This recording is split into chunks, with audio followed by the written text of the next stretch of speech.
போட்டலாம். சீலஜ शीलेजदया पात्रं विभक्त्यादिगुणार्णवं यतीन्द्रप्रवणं वन्दे प्रजामातरं लक्ष्मीनाथसमारम्भां नादयामुनमध्यमाम् अस्मदाचार्यपर्यन्तां वन्दे गुरुपरम्पराम् निरच्युतपदाम्बुजयुग्मरुग्महनोदरस्ततित्राणि धृणाय मेने अस्मद्गुरो अमानुजस्य शरणं माता पिता तापिता युवतयस्तनया युवतिस्तनया नियमेन महन्वयानाम् आद्यस्य न कुलपते वकुलाभिरामं श्रीं ततङ्गेलं प्रणमामि मूर्तां श्रीभक्तिसारकुलशेखर योगिवाकान् भक्ताङ्ग्रिरेणुपरकाल यतीन्द्रमिश्रान् पराङ्गुसुमनेन् प्रणतोऽस्मि नित्यम् अखिलभुवनजन्म श्रीमन्नमगादिलीले विनद विविध भूत व्याधर चक्षक स्तुति शिरसि विदीप्ते ब्रह्मणि श्रीनिवासे भवतमस्मि आचार्य स्मस्तुतां पुनस्तुत्योद्भवां संसाराग्निविदीपनव्यां प्राणार्थ संजीवनीं पूर्वाचार्य सुरक्षितां बहुमति व्याघात दूरस्थितां आनीतां सुनिसाक्षरैक्य सुमनसो भवां विपद्यत्यहम् तस्मै रामानुजार्याय मनः परमयोगिने स्मृतिश्रुतिसूत्राणाम् अन्तःज्वरम् असि समर्थ. நமஸ்காரம் சுவாமி, சேவிச்சுக்கிறேன். ஆமா, நான் தான் சொல்லணும். இது வந்து மூணாவது அத்தியாயத்துல 4வது பாதம் நம்ம இப்ப பார்க்க போறோம். இந்த 4வது பாதம் வந்து பேர் வந்து அங்கபாதம்னு பேரு. இப்ப மனவேள்வி பத்தி முதல் பாதத்துல வந்து வெற்றி வந்து மனவேள்வி பத்தி எல்லாமே சொன்னாரு. மனவேள்வி, வேள்வி, உபாசனம் அதை பத்தி சொன்னாரு. மனவேள்வி வந்து அதோட அங்கங்களை வந்து ஆய்வு செய்யறதுதான் இது அங்கபாதம்னு இருக்கு. ஃபர்ஸ்ட் கரணம் வந்து பேர் வந்து புருஷார்த்தி கரணம்னு பேரு. புருஷார்த்தி கரணம் புருஷார்த்தாதி கரணம் முக்தி இலக்கு களம் அப்படின்னு போருக்கு. இது எப்படின்னா முதல்ல வந்து பிரம்மத்தை அடையறதுக்கு வந்து வேள்வியா உபாசனமா எது வந்து அங்கமாக முடியுமா அப்படிங்கறத பத்தி தான் அதை வந்து டிஸ்கஸ் பண்றாங்க. முதல்ல ஜெய்மினி என்ன சொல்றாருன்னா, அவர் வேள்வியோட அவர் வந்து மீமாம்சா எழுதினவர். அதனால அவர் வந்து வேள்வியால கர்மத்தாலே அந்த கர்மம் வேள்வி இந்த ரிச்சுவல்ஸ பண்ணாலே வந்து இதை அடையலாம், பிரம்மத்தை அடையலாம் அப்படிங்கிற மாதிரி அவர் வந்து சொல்றாரு. முதல் 6 சூத்திரங்கள் வந்து இது மாதிரி வருது, பூர்வ பட்சம் மாதிரி கருத்தாட்டம் முதல்ல அவரோடது வரும். அடுத்து 13 சூத்திரங்கள் அதை மறுக்கிற மாதிரி வரும். அதை மறுக்கிறவர் வந்து யாருன்னா பாதராயணர். பாதராயணர் வந்து பாதராயணர் என்ன சொல்றாரு, அதுதான் உபாசனத்தால அடையலாம் அப்படிங்கிற மாதிரி அவர் சொல்லுவாரு. ஃபர்ஸ்ட் வந்து வேள்விங்கும் போது நம்ம பிரம்மத்தை அடைய நினைக்கிறவங்க என்ன பண்றோம், முதல்ல வந்து உபாசிச்சு அறப்பெரியவனான இருந்தான், அப்புறம் வந்து தாட்சி அற்றவனா ஒளியோட இருக்கிறான், அது மாதிரி வினைகள்லாம் நீங்கியவன், அந்த பிரம்மத்தை வந்து நாம வந்து உபாசிக்கணும்னு நம்ம முதல்ல அந்த அத்தியாயங்கள்லயே பார்த்தோம். இதை என்ன பண்றாரு ஜெய்மினி டோட்டலா மறுக்கிறார். அவர் என்ன சொல்றாரு, வேள்வி செயல்கள், அதாவது ரிச்சுவல்ஸ் செயல்கள் கர்மாக்கள் அதெல்லாம் செஞ்சாலே நாம வந்து முக்தி அடையலாமே. ஏன் வந்து ஞானியா இருந்திருக்காங்களே, ஜனகர் இருந்தாரு, அவர் வந்து ராஜாவா இருந்து வெறும் கர்ம இததான் பண்ணாரு. அதே மாதிரி கேகே நாட்டு அரசன் வந்து அஸ்வபத்தின்னு ஒருத்தர் இருந்தா, இவங்கெல்லாம் முக்தி இதுவாகலையா, இவங்க எல்லாம் பெரிய பிரம்மத்தை உணரலையா, ஞானி ஆகலையா, நீங்க இந்த மாதிரி உபாசனம்னு இதை சொல்லணுமான்னு அவர் ஆரம்பிக்கிறாரு. சோ இதுலதான் வந்து உபாசனம் வந்து என்ன சொல்றாரு, உபாசனம் இருக்கட்டும், ஆனா அது வேள்விதான் முக்கியம். வேள்வியில உபாசனம் ஒரு அங்கமா இருக்கும், ஒரு ஸ்மால் பார்ட் இஸ் உபாசனம், ஆனா மெயின் வேள்விதான் செய்யணும் எல்லாரும்னு சொல்றாரு. இது அப்புறம் என்ன பண்றாரு, இந்த பக்கத்தை நான் முதல்ல சொல்லிடுறேன். உபாசனம் வந்து ஒரு உபாசனம் செய்யணும்னு நீங்க சொல்றீங்க, ஒத்துக்கிறேன். அது வேள்வியில எப்படி இருக்கும் அப்படின்னா, ஒரு ஜஸ்ட் ஒரு புகழுரை மாதிரி, அர்த்தவாதம் மாதிரி. அது வந்து அதை புகழ்ச்சியா நம்ம ஜஸ்ட் அதை பத்தி சொல்றது தானே தவிர அது மெயின் கிடையாது. நாம என்ன வேள்வி பண்றோமோ அந்த கர்மா தான் முக்கியம். எப்படி நம்ம வேள்வி பண்ண போறோம் அதெல்லாம் தான் ரொம்ப முக்கியமே தவிர இது வந்து இது தேவையில்லை. உபாசனம் வந்து ஒரு பார்ட்டா இருந்தா போதும் அப்படிங்கிறாரு. வேதம்லாம் இததான் சொல்லுது. நாம என்ன பண்ணோம், ஒவ்வொருத்த மனுஷன் வந்து சடங்கியலையும் கர்மங்களையும் வாழ்நாள் முழுக்க பண்ணணும் அப்படின்னு அவர் சொல்றாரு. அப்புறம் என்ன சொல்றாருன்னா, துறவிங்கிற பாகுபாடே கிடையாது. ஒன்லி 3 ஆசிரமங்கள் தான் இருக்கு. பிரம்மச்சரியம், பிரம்மச்சரியம், கிரகஸ்தம், அடுத்தது வானப்பிரஸ்தம்ட்டாரு. சோ 4வது சந்நியாசங்கிறதையே அவர் வந்து ஒத்துக்கல. சந்நியாசிங்கிற பாகுபாடே இல்லையே, இதுல குடுக்கலையே அப்படிங்கிறார். அப்படின்னு அவர் சொல்லி அப்புறம் வந்து ஒரு வாழ்நாள் முழுவதும் சடங்கு செஞ்சாலே முக்தி அடைஞ்சிடுவான் அப்படின்னு ஈசாவாசிய உபநிஷத்துல சொல்லுது. சோ வேதத்தை உரு போட்டு ஒப்பிச்சு வேள்வியை சொன்னாலே போரும், முடிஞ்சிடுது. நம்ம மனசால நினைக்கணும்னு கிடையாது, வேற எதுவுமே வேண்டாம் அப்படின்ட்டாரு அப்படின்னு அவர் சொல்றாரு. சோ பாதராயணர் என்ன சொல்றாருன்னா, வேள்வி பண்ணட்டும், அவங்கவுங்க கர்மாவை பண்ணணும். ஆனா அதுல இருக்கிற உபாசனை இருக்கே அதுதான் ரொம்ப முக்கியமானது. மனத்தால அதான் மன வேள்வின்னு வெற்றி போன இதுல சொல்லுவாரு. என்ன சொல்லுவாரு அதுன்னா, கரெக்டான வார்த்தை, அதான் மனவேள்வி, மனவேள்வின்னு சொல்லுவாரு. அந்த உபாசனத்தை நம்ம அதுதான் ரொம்ப முக்கியமே தவிர வேள்வியால வந்து உலக பயன், வேள்வி பண்ணணும் எதுக்காகன்னா உலக பயன்களை அடையறதுக்காக. தாழ் தாழ்ந்த வேள்விங்கிறது என்ன, ஏதாவது ஒரு நல்ல ஆயுஷோமம் பண்றது, கொஞ்சம் நல்லா இருக்கிறது, இல்லாட்டி மோட்சம் அடையறதுக்கு அது என்னது சொர்க்கத்துக்கு போறதுக்கு வந்து ஒரு வேள்வி பண்ணலாம். நல்லா திடகாத்திரமா இருக்கிறதுக்கு ஒரு வேள்வி பண்ணலாம், பணம் வரணும் பண்ணலாம், மழை பெய்யணும்னா பண்ணலாம். இந்த மாதிரி உலகியல் விஷயங்களுக்கு வேள்விகள் பண்ணலாம். அதெல்லாம் தாழ்ந்தது. அந்த தாழ்ந்ததுக்கு தான் வேள்வி பண்ண முடியுமே தவிர கடவுளை வந்து இது வந்து மோட்சம் அடையறதுக்கு வேள்வி உபயோகம் இல்ல, உபாசனம் தான் அது பண்ணணும் அப்படின்னு சொல்லி அவரு பாதராயணர் சொல்றாரு. உபாசனம் எப்படி பண்ணணும்னா வேள்வியில ரொம்ப முக்கியம். வெறும் கர்மாவா வேள்வியை ஓதி விட்டுட்டு போயிட்டீங்கன்னா பிரயோஜனம் கிடையாது. அந்த உபாசனம் எதுல இருக்குன்னா அந்த உத்கீதம்ங்கிற ரொம்ப முக்கியமான பார்ட் உத்கீதம் இருக்கு. அந்த உத்கீதம் பண்ணும்போது அந்த உபாசனம் நிறைவடைது. அதாவது அந்த வேள்வியோட முக்கியத்துவமே எப்படி முடிவடையும்னா அந்த உபாசனத்திற்கு இருக்கிற உள்ள இருக்கிற உத்கீதம் இத முடிச்சாதான் எல்லா அந்த மொத்த வேள்வியினுடைய பலன், அந்த இதோட பலன் எல்லாமே கிடைக்கும். அந்த உபாசனத்தை கான்சென்ட்ரேட் பண்ணும்போது டெஃபினட்டா நம்ம வந்து இந்த இத வந்து பரமபதத்தை அடையறதுக்கு உதவியா இருக்கும்ன்றாரு. ஞானம் வந்து வெறும் கர்மாவை பண்ணிட்டே இருந்தா போறாது. ஞானம் வந்து கர்மத்தை தொடரணும், அதாவது தொடங்கணும். வேதங்களை உரு போட்டு ஒப்பிச்சா போறோம்னு இவர் சொல்றாரு. இவர் என்ன சொல்றாரு, வேதத்தின் அந்தமான வேதாந்தத்தை போய் உணரணும். வேதாந்தத்துல என்ன சொல்லியிருக்காங்கன்னு உரு போட்டு ஒப்பிக்க, ஆனா வேதத்தின் அந்தமான வேதாந்தத்தை வந்து அதை உணர்ந்தணும் அப்படிங்கிறார். வாழ்நாள் முழுக்க கர்மங்களை செய்ய வேண்டும் சொல்றது ரைட்டு. ஆனா பிரம்ம வித்தைக்கு என்ன பண்ணும், பிரம்ம வித்தைக்காக உபாசனத்தை பண்ணணுமே தவிர உலகியல் காரணங்களுக்காக வேள்வியை பண்ணிக்கிட்டு வேஸ்ட் இது பண்ணக்கூடாது அப்படிங்கிறாரு. இப்ப வந்து சரி வேள்வி பண்ணணும்னா அதுல துறவிகளுக்கு செய்ய முடியாது, வேள்வி பண்ண முடியாது. பிரம்மச்சாரி என்ன பண்ணணும், மத்தவங்க கிட்ட இருந்தா அக்னி வாங்கி அவன் பண்ணணும்.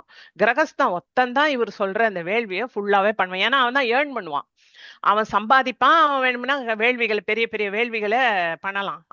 மத்தவாளுக்கு பண்ணி வச்சு அதனால வர பணத்தால குடும்பத்தையும் கவனிச்சு வேள்வி பண்ணலாம்.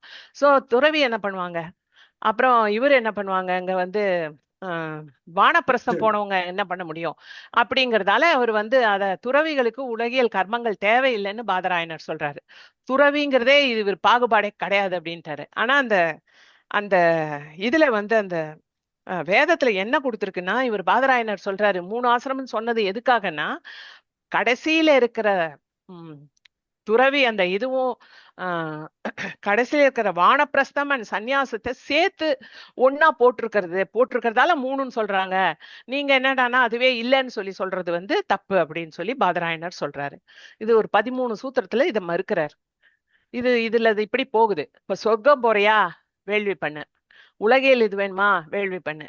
உலகில் என்ன வேணும்னாலும் வேள்வியை பண்ணு, கிடைக்கும். ஏன்னா அது தேவதைகளை வந்து இது பண்ணு, சாட்டிஸ்ஃபை பண்ற மாதிரி நீ வேள்விக்கு இது கொடுக்குறோம். அதுல வந்து வேள்விக்கு எல்லாத்தையும் இதெல்லாம் கொடுக்குறோம், அந்த ஹவிஸ் போடுறோம், எல்லாம் அதுக்கு செய்யறோம், அதுக்கு வந்து நன்மை உனக்கு கிடைக்கும்.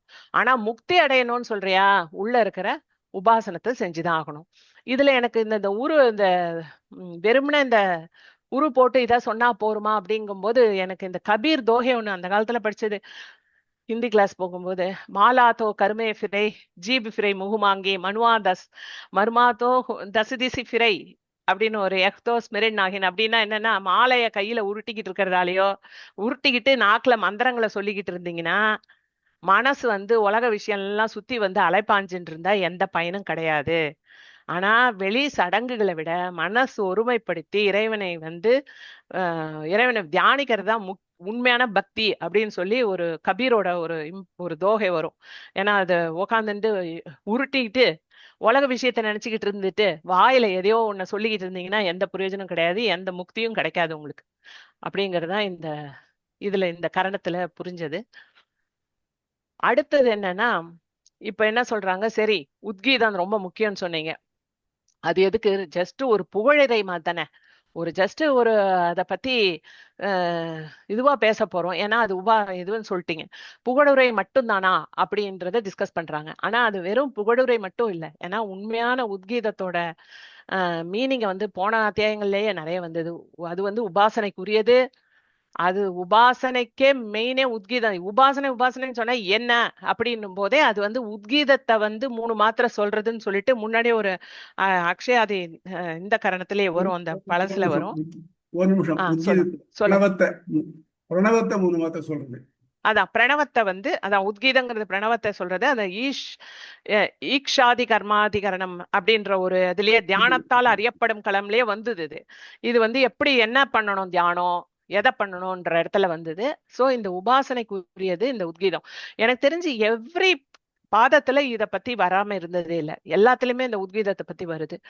அதனால இது வெறும் புகழ்ச்சி கிடையாது. சாந்தோக்கியத்துல ரொம்ப கிளியரா என்ன கொடுத்திருக்குன்னா, இது உத்கீதங்கிறது என்ன அப்படின்னு சொன்னா, அது அதை வடிகட்டி பூமியோட சாரம் என்ன? ஃபர்ஸ்ட் அடிப்படை எல்லாத்துக்கும் ஆதாரம் பூமி.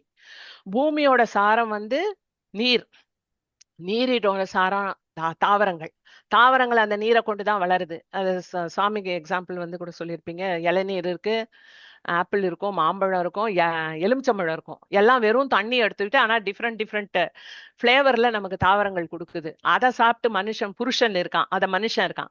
மனுஷனை விட அதோட இது அதோட சாரம் என்ன? வாக்கு. அவனோட வாரம். அந்த வாக்கோட சாரம் என்னன்னா வேதத்திலே ரிக்வேதத்துல சிறந்தது எது? இசை வடிவமான சாமவேதம். அந்த சாமவேதத்தோட உச்சக்கட்ட சாரம் தான் ஓம் 3 மாத்திரை. அது லாஸ்ட் டைம் வந்தது இந்த இதுல எல்லாம்.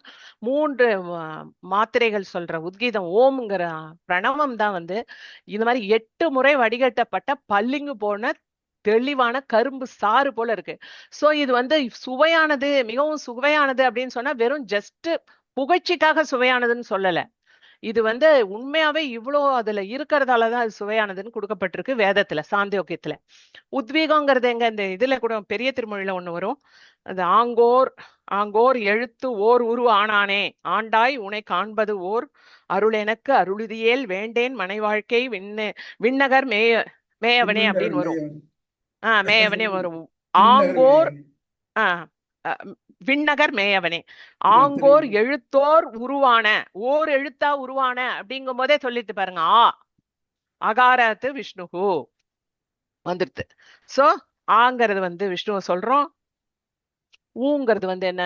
நெக்ஸ்ட் மட்டுமே, ஒன்லி அவனுக்கு மட்டுமே அப்படின்னு வருது. அடுத்தது மாங்கிறது ஜீவாத்மா. ஜீவாத்மா அறிவுடையது, ஞானம் உடையது. அந்த ஜீவாத்மா நாராயணனுக்கு மட்டுமே அடிமை அப்படின்னு சொல்ற ரொம்ப இதுதான் எனக்கு தெரிஞ்சு கிறிஸ்டல் கிளியரா இருக்கிற. நம்ம ஃபுல் உபனிஷத்து எதையோ நம்ம என்னன்னு படிக்க வேண்டாம். இதை மனசுல நினைச்சு இதை 3 மாத்திரை சொன்னாலே நாம அடிமைன்னு நம்ம சொல்லிட்டே வரும்போது நமக்கு நார்மலாவே அந்த சரணாகதியை அது கூட்டிட்டு போயிடும்னு எனக்கு இது முதல்ல இருந்தே எனக்கு தோன்றது இது. அதனால அந்த அளவு இது ரொம்ப தெளிவான கரும்பு சார் போல இனிமையானது, ரொம்ப முக்கியமானது கூட. ஏன்னா எவ்வளவோ நிறைய வேதங்கள்ல, சாந்தோக்கியத்தில் மத்தியில இன்னொரு இடத்துல கூட நான் பார்த்தேன். இன்னொரு வேதத்துல வேற விதமா நான் கொடுத்துருக்கு இந்த மாதிரி ஓம்காரத்தோட இதெல்லாம்.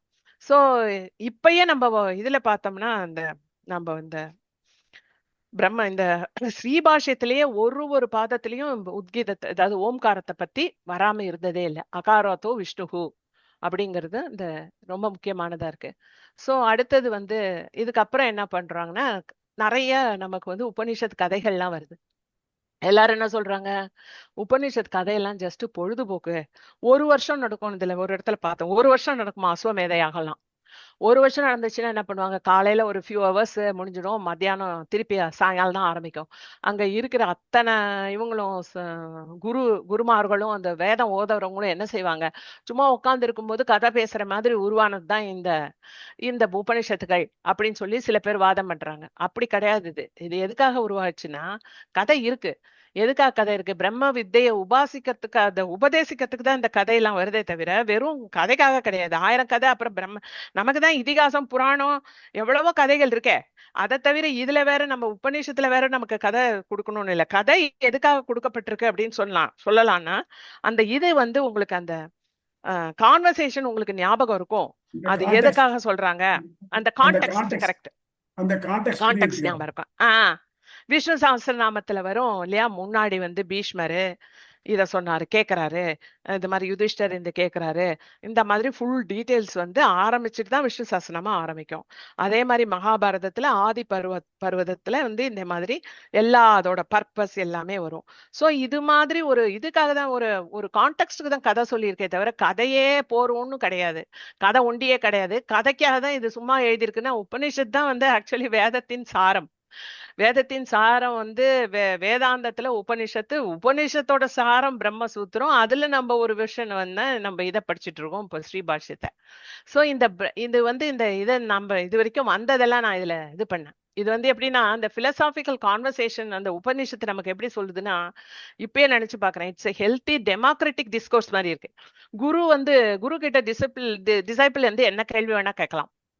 அதே மாதிரி ஹஸ்பண்ட் கிட்ட ஒய்ஃப் வந்து ஹஸ்பண்டையே செக் வைக்கிற மாதிரி கேள்வி எல்லாம் கேட்கலாம்.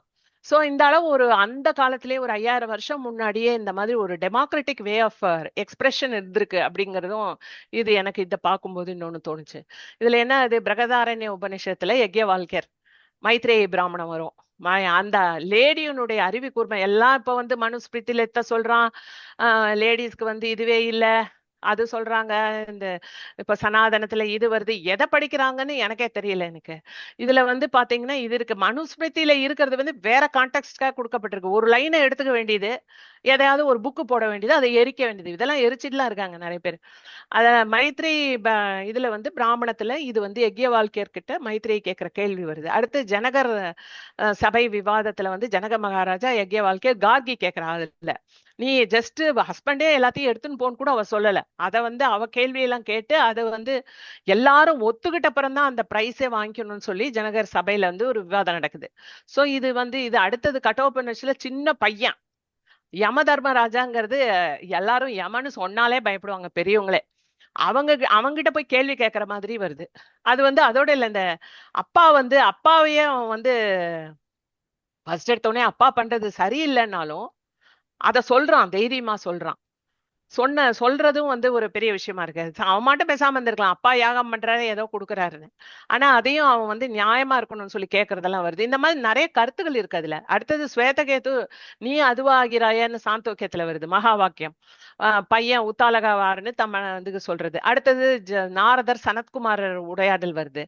அப்புறம் வந்து பிரச்ன உபநிஷத்துல அது ரொம்ப நல்லா இருந்தது. 6 சீடர்கள் கிளம்பி போய் அவங்க இவர்கிட்ட வந்து பிப்லாத மகரிஷி கிட்ட 6 கொஸ்டின் கேட்பாங்க. 6 கொஸ்டினும் எல்லாமே டிஃப்ரெண்டா இருக்கும். எல்லாமே நம்ம இதை வந்து தூண்டுற மாதிரி இருக்கும், நம்ம எண்ணங்களை தூண்டுற மாதிரியும் ஆழமான பிரம்ம வித்தைக்கான கேள்விகளா இருக்கும்.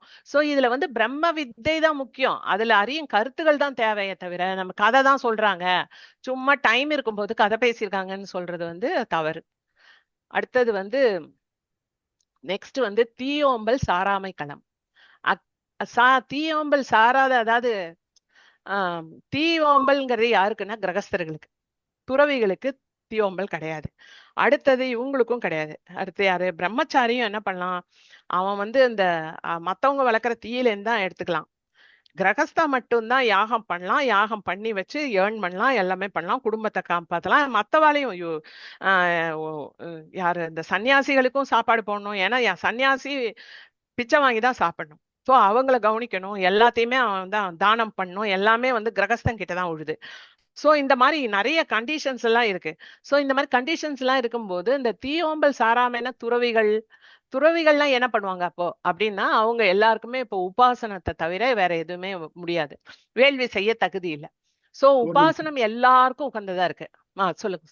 ஒரு நிமிஷம் சொல்லுங்க சுவாமி. அதாவது ரிச்சுவல்ஸ்னால, அதாவது ரிச்சுவல்ஸ் எல்லாத்துலயுமே தீயோம்பல் உண்டு. ஜெய்மினியுடைய கருத்து மீமாம்சால எல்லாத்துலயும் இது உண்டு. ஆனா இந்த ரிச்சுவல்ஸ்னால மட்டும் பிரம்மத்தை அடைய முடியாது. இப்போ சன்னியாசியா இருக்கிற ஒருத்தன் நெருப்பு தொடப்படாது, அவனுக்கு தீயோம்பல் கிடையாது. ஆனால் அவனுக்கு உபாசனம் உண்டு. உபாசனம் தான் முக்தியை பெற்று தரும். ஆகவே வெறும் ரிச்சுவல்ஸ் முக்தியை பெற்று தர முடியாது. அதுக்குத்தான் அவன் ஜெய்மினி என்ன சொல்றான்னா, இப்ப துறவின்னு ஒரு கேட்டகரியே கிடையாதுங்கிறார். அப்படி இல்லை, அது தப்பு. துறவிங்கிறது உண்டு. துறவிங்கிறது இந்த இதை விட்டு போன எல்லாம் நாட்டை விட்டு காட்டுக்கு போய் இருக்கிறவங்க எல்லாருமே வானப்பிரசத்தையும் துறவியும் சேர்த்து ஒன்னா வச்சுருக்காங்க. ஆக இதனால எது உபாசனத்தினால சாதிக்கப்படுறதோ அது ரிச்சுவல்ஸ்னால சாதிக்க முடியாது அப்படின்றார். நன்றி சுவாமி. இப்ப தீயோம்பல் வந்து எல்லாருக்கும் உகந்தது இல்லைன்னும் போது சோ தீயோம்பல் பிரம்ம வித்தைக்கு அங்கம் இல்ல அப்படின்னு இதுல முடிச்சிடறாங்க. முடிச்ச உடனே அடுத்தது என்ன ஆகுது, அடுத்ததுல தீயோம்பல் சார்ந்துள்ளமை களம்னு வருது. என்னன்னா கிரகஸ்தான் இருக்கான், அவனும் வந்து தீயோம்பல் தான் வேண்டான்ட்டீங்க பிரம்ம விதைக்கு, எதுக்கு இவன் போய் தீயோம்பல் இது பண்ணணும், வேள்விகளோ இல்ல எதையாவது செய்யணும், கிரகஸ்தம் பண்ணணும், யாருமே பண்ண வேண்டாமே, அது பிரம்ம விதைக்கே அங்க இல்ல, பேசாம எல்லாருமே உபாசனத்தை பண்ணிட்டு போயிடலாமா அப்படிங்கிற கொஸ்டின் எழுப்புறாங்க. ஏன்னா ஒரு ஒரு ஒரு ஒரு த்ரெட்டா எடுத்து த்ரெட் பேரா இதுல வந்து டிஸ்கஸ் பண்றது பாத்தீங்கன்னா ஒண்ணுமே அவங்க விடல. எவ்ரி பாயிண்ட் எவ்ரி எட்ஜஸ், அதாவது இந்த சாஃப்ட்வேர்ல டெஸ்டிங் இருக்கும், all edges has to be test, எல்லாத்தையுமே நம்ம அதை கொடுப்போம், அந்த அந்த டெஸ்ட் டேட்டாவை கொடுத்தா அதுல டெஸ்ட் ஆகுது. அது மாதிரி ஒரு ஒரு விஷயத்தையும் சொன்னீங்கல்ல அப்படின்னா தீயோம்பல் எல்லாருக்கும் உகந்தது இல்லதான் ஒத்துக்கிறோம். என்னும் பொழுது இல்வாழ்க்கைக்காரன் அவன் என்ன பண்ணுவான், அவன் தீயோம்பல்லாம் விட்டுட்டு இந்த வேள்விகள்லாம் விட்டுறலாமா, அந்த மாதிரி பண்ண முடியாது. என்னன்னா அவனோட கடமையை கட்டாயமா பண்ணணும். இப்போ ஒரு சிரார்த்தம் பண்ணோம்னாலே அதுலயே முதல்ல அக்னி வைக்கணும். சோ என்ன இல்வாழ்வானுக்கு கட்டாயமா அவனோட கடமை இருக்கு, அந்த தீயோம்பலை செஞ்சுதான் ஆகணும். அவன் வந்து பிரம்மத்தை நீ உணர்றியா என்ன பண்றியோ அதெல்லாம் கூட இல்ல, நீ பிரம்மத்தை உணராத இருந்தா கூட போ, நீ அதை பத்தி கவலை இல்ல, இல்வாழ்வனா இருக்கியா உன் கடமை நீ செஞ்சுதான் ஆகணும். பிரம்ம வித்தைக்கு எப்படின்னா தத்தம ஆச்சார கடமைகளை கட்டாயமா பண்ணும். நீ பிரம்ம வித்தைக்கு போறேன்னும் போது கட்டாயமா அவன் ஆச்சாரம் இல்லாட்டா என்ன ஆகும்னா தன் கடமைகளை செய்யாத போகும்போது அவனுக்கு வந்து இது அவனுக்கு வந்து பாவம் வந்து சேர்றது, செய்யறதால எந்த லாபமும் கிடையாது. ஒரு நிமிஷம். சரி தத்தம் சரி சுவாமி. ஆசிரமம், ஆச்சாரம் இல்ல, தத்தம் ஆசிரமமா, ஆசிரம ஆசார, அதான் ஏதோ மாதிரி போட்டேன் சுவாமி, ஆசிரமம், அது ஸ்பெல்லிங் தப்பா போட்டு. அதான் பிரம்ம விதைக்கு தத்தம ஆசிரம கடமைகளை கட்டாயம் செய்யணும். இப்போ வந்து இவன் பிரம்மச்சரியா இருக்கான்னா பிரம்மச்சரியனுடைய ஆசிரமத்துடைய கடமை செய்யணும். அதே மாதிரி கிரகஸ்தான் அவனோட பண்ணணும். இது வந்து வானப்பிரஸ்தம் அண்ட் சன்னியாசி அவனோட என்ன கடமை இருக்கோ அதை பண்ணணும். எப்படி வந்து இல்வாழ்க்கைக்காரன் பண்ணணும், இல்வாழ்வோன்னு எப்படி பண்ணணும் அப்படின்னு சொன்னா கிரகஸ்தனுக்கு நிறைய எல்லாத்தையும் ஃபேமிலியை கவனிக்கணும். ஈவன் இந்த இதெல்லாமே இருக்கு, பறவைகள் பசுக்கள் இதெல்லாம் வந்து யாராவது பிச்சை கேட்டா கொடுக்கணும். இது எல்லாத்துக்குமே கொஞ்சம் சம்பாதிக்கணும், குடும்பத்தை பார்க்கணும், குழந்தைகள் நல்ல குழந்தைகளை பெற்று வளர்க்கணும், இந்த மாதிரி எல்லா கடமையும் வருது. சோ இது எல்லா கடமையும் செய்யும் போது அவன் என்ன செய்யணும்னா பகவத் அர்ப்பணமா பண்ணிடணும். எல்லாத்தையுமே பகவத் அர்ப்பணமா பண்ணிட்டு அதுவே உபாசனம் ஆயிடுது. இப்ப நம்மளே நினைச்சுக்கிறோம் டெய்லி நம்ம எப்படா உட்காந்து எங்கடா உபாசனம் பண்றது, நம்ம எதை சாமி நினைச்சிட்டு இருக்கிறது, எப்படி பண்றது அப்படின்னு சொன்னா இது எல்லாமே எல்லாத்தையுமே பகவானோட பொறுப்புல விட்டுறணும். நம்ம கடமையை பண்ணும்போது எல்லாத்தையுமே பகவத் அர்ப்பணமா பண்ணும்போது அதுவே உபாசனம் ஆயிடுது. ரொம்ப இது வந்து ஒரு நல்ல லைனு. ஆனா நம்ம வந்து அப்படி பண்றோமா அப்படிங்கறதான் பார்க்கணும். ஏன்னா எதையுமே செஞ்சுட்டு ஒரு பலனை எதிர்பார்ப்போம். அது கிரகஸ்தர்களா இருக்க எதுவா இருந்தாலும் சொல்லுங்க சுவாமி. ஒரு நிமிஷம். கிரகஸ்தனுக்கு பஞ்ச யஜ்யம் பண்ணணும் சொல்லிருக்கு. ம் தேவ யஜ்யம், பித்ரு யஜ்யம், நர யஜ்யம், பூத யஜ்யம், பிரம்ம யஜ்யம். இந்த 5 யஜ்யம் பண்ணணும். அதுல பிரம்ம யஜ்யம் ஒண்ணுக்கு தான் நெருப்பு கிடையாது.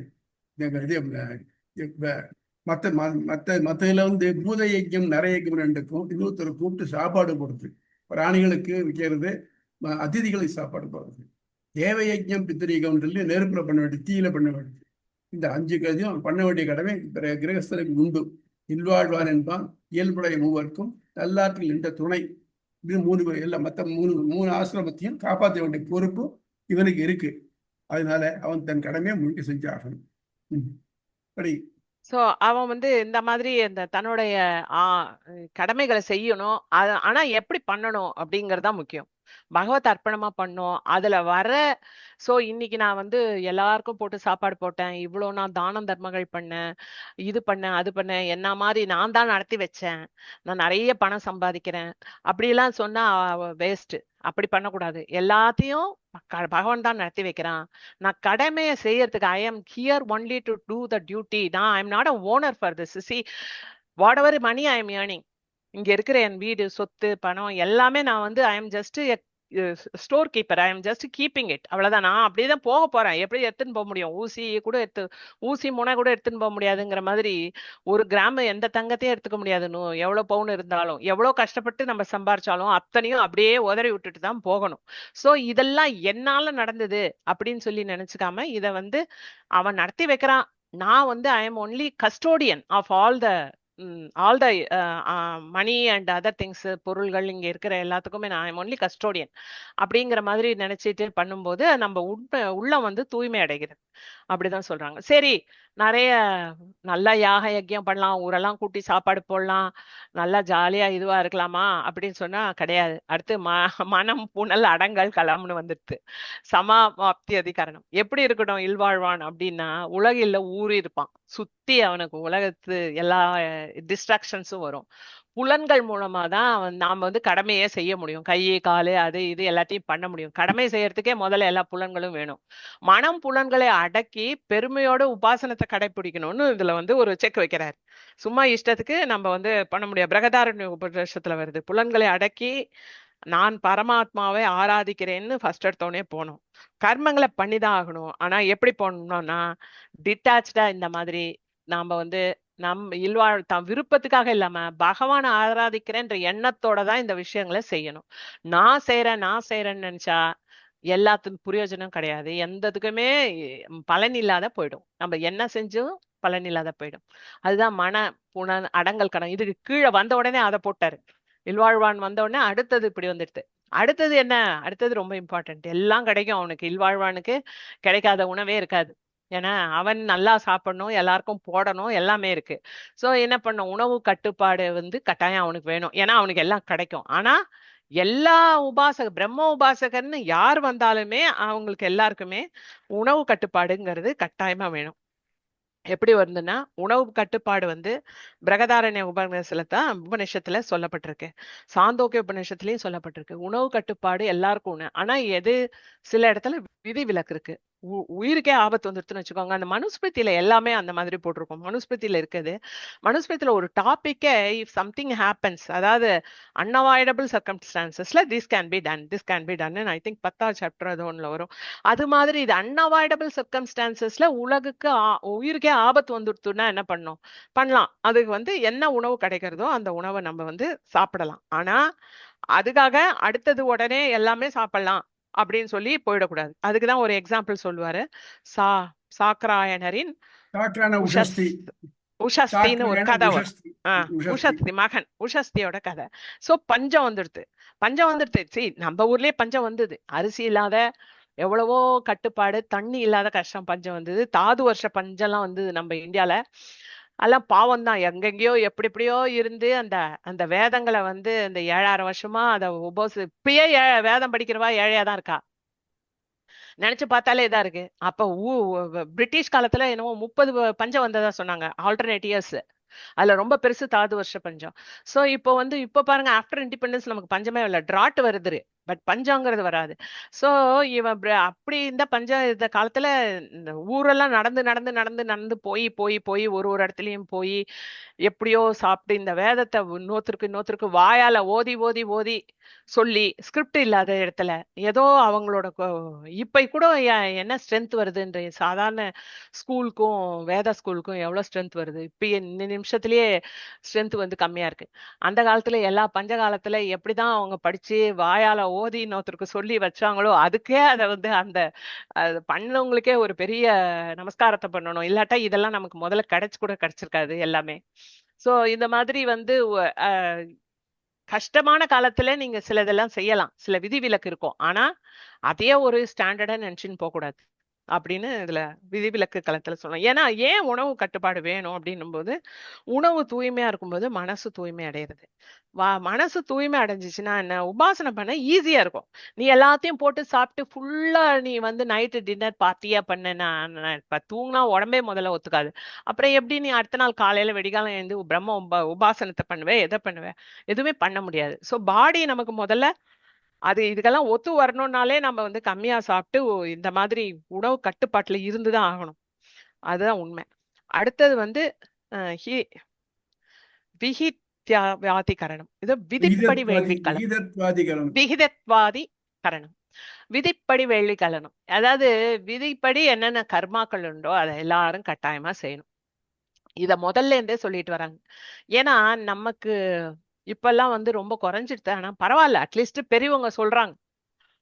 பெரியவங்க சொல்றத வந்து அந்த குடும்பம் ஃபாலோ பண்றது இல்லாம சுத்தமா இல்லாத போகல. அடுத்த ஜெனரேஷன் எப்படி ஆகுமோ தெரியாது. பட் இருந்தாலும் கொஞ்சம் பயம் வருது. எல்லாரும் செய்யறாங்க. நம்ம சொல்லிட்டு போனோம். அடுத்த ஜெனரேஷனுக்கு நம்ம என்ன பண்ணணும், நம்மளால முடிஞ்சதை சொல்லிட்டு போனோம். சில வந்து ஒரு ஃபேமிலிக்குரிய கர்மங்கள் தான் இருக்கு. இப்ப ஃபேமிலிக்குன்னு விதிக்கப்பட்ட கர்மங்களை கட்டாயமா அவன் வந்து யாரா இருந்தாலும் பண்ணணும். செய்யாட்டா பாபம் வந்து சேரும்னு கிளியர் கட்டா கொடுத்துருக்கு.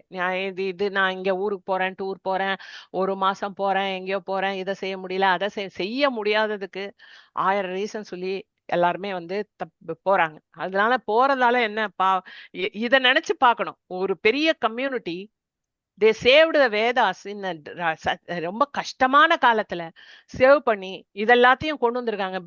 எவ்வளோ இது முதல்ல முகலாயர், இது அடுத்தது வந்து எல்லா அடுத்து பிரிட்டிஷ், இந்த மாதிரி எவ்வளவோ முதல்ல புத்தர், இது வந்து புத்தாஸ், ஜெயின், குப்தர்கள் காலம் வந்தது. இதுல எல்லாம் வந்து வேதங்களே கிடையாது. அந்த அசோகா காலத்துல தான் வேதத்துக்கு ரொம்ப ஒரு கஷ்டம் வந்ததுன்னு சொல்லியே போட்டிருந்தது. ஏன்னா வந்து என்ன ஆயிடுச்சு, மீமாம்சா அந்த கதைக்கு போயிட்டேன் நான். மீமாம்சகர்கள் வந்து பயங்கரமா வேள்வியா பண்ணி பெரிய பெரிய வேள்விகள் பண்ணி ராஜாக்கள்லாம் பயங்கரமா எல்லாம் இதெல்லாம் கொடுத்த உடனே அது கீழே இருக்கிற டவுன் ட்ராடன் பீப்புளுக்கு வந்து என்ன பண்றதுன்னு தெரியல. நம்ம எப்படா முக்தி அடையிறதுன்னு. சோ ஏழைகள்லாம் என்ன செய்யறது, ஈஸியா இருக்குன்னு சொல்லிட்டு இப்பயும் அப்படிதான். எப்பயுமே வந்து ஒடுக்கப்பட்ட மக்கள் தான் கன்வர்ஷன் போவாங்க, வேற வழி இல்லைன்னா. இப்பயும் அதே தான் நடக்குது. இப்ப அதே மாதிரிதான் அவங்க என்ன பண்ணாங்க, எல்லாருமே அப்படியே கீழே இருந்தவங்க எல்லாம் புத்திசத்துக்கு போனாங்க. அப்புறம் ராஜாவே புத்திசத்தை இது பண்ண உடனே என்ன ஆயிடுச்சு, வேதத்துக்கு ரொம்ப ஒரு கஷ்டமான காலம் வந்தது.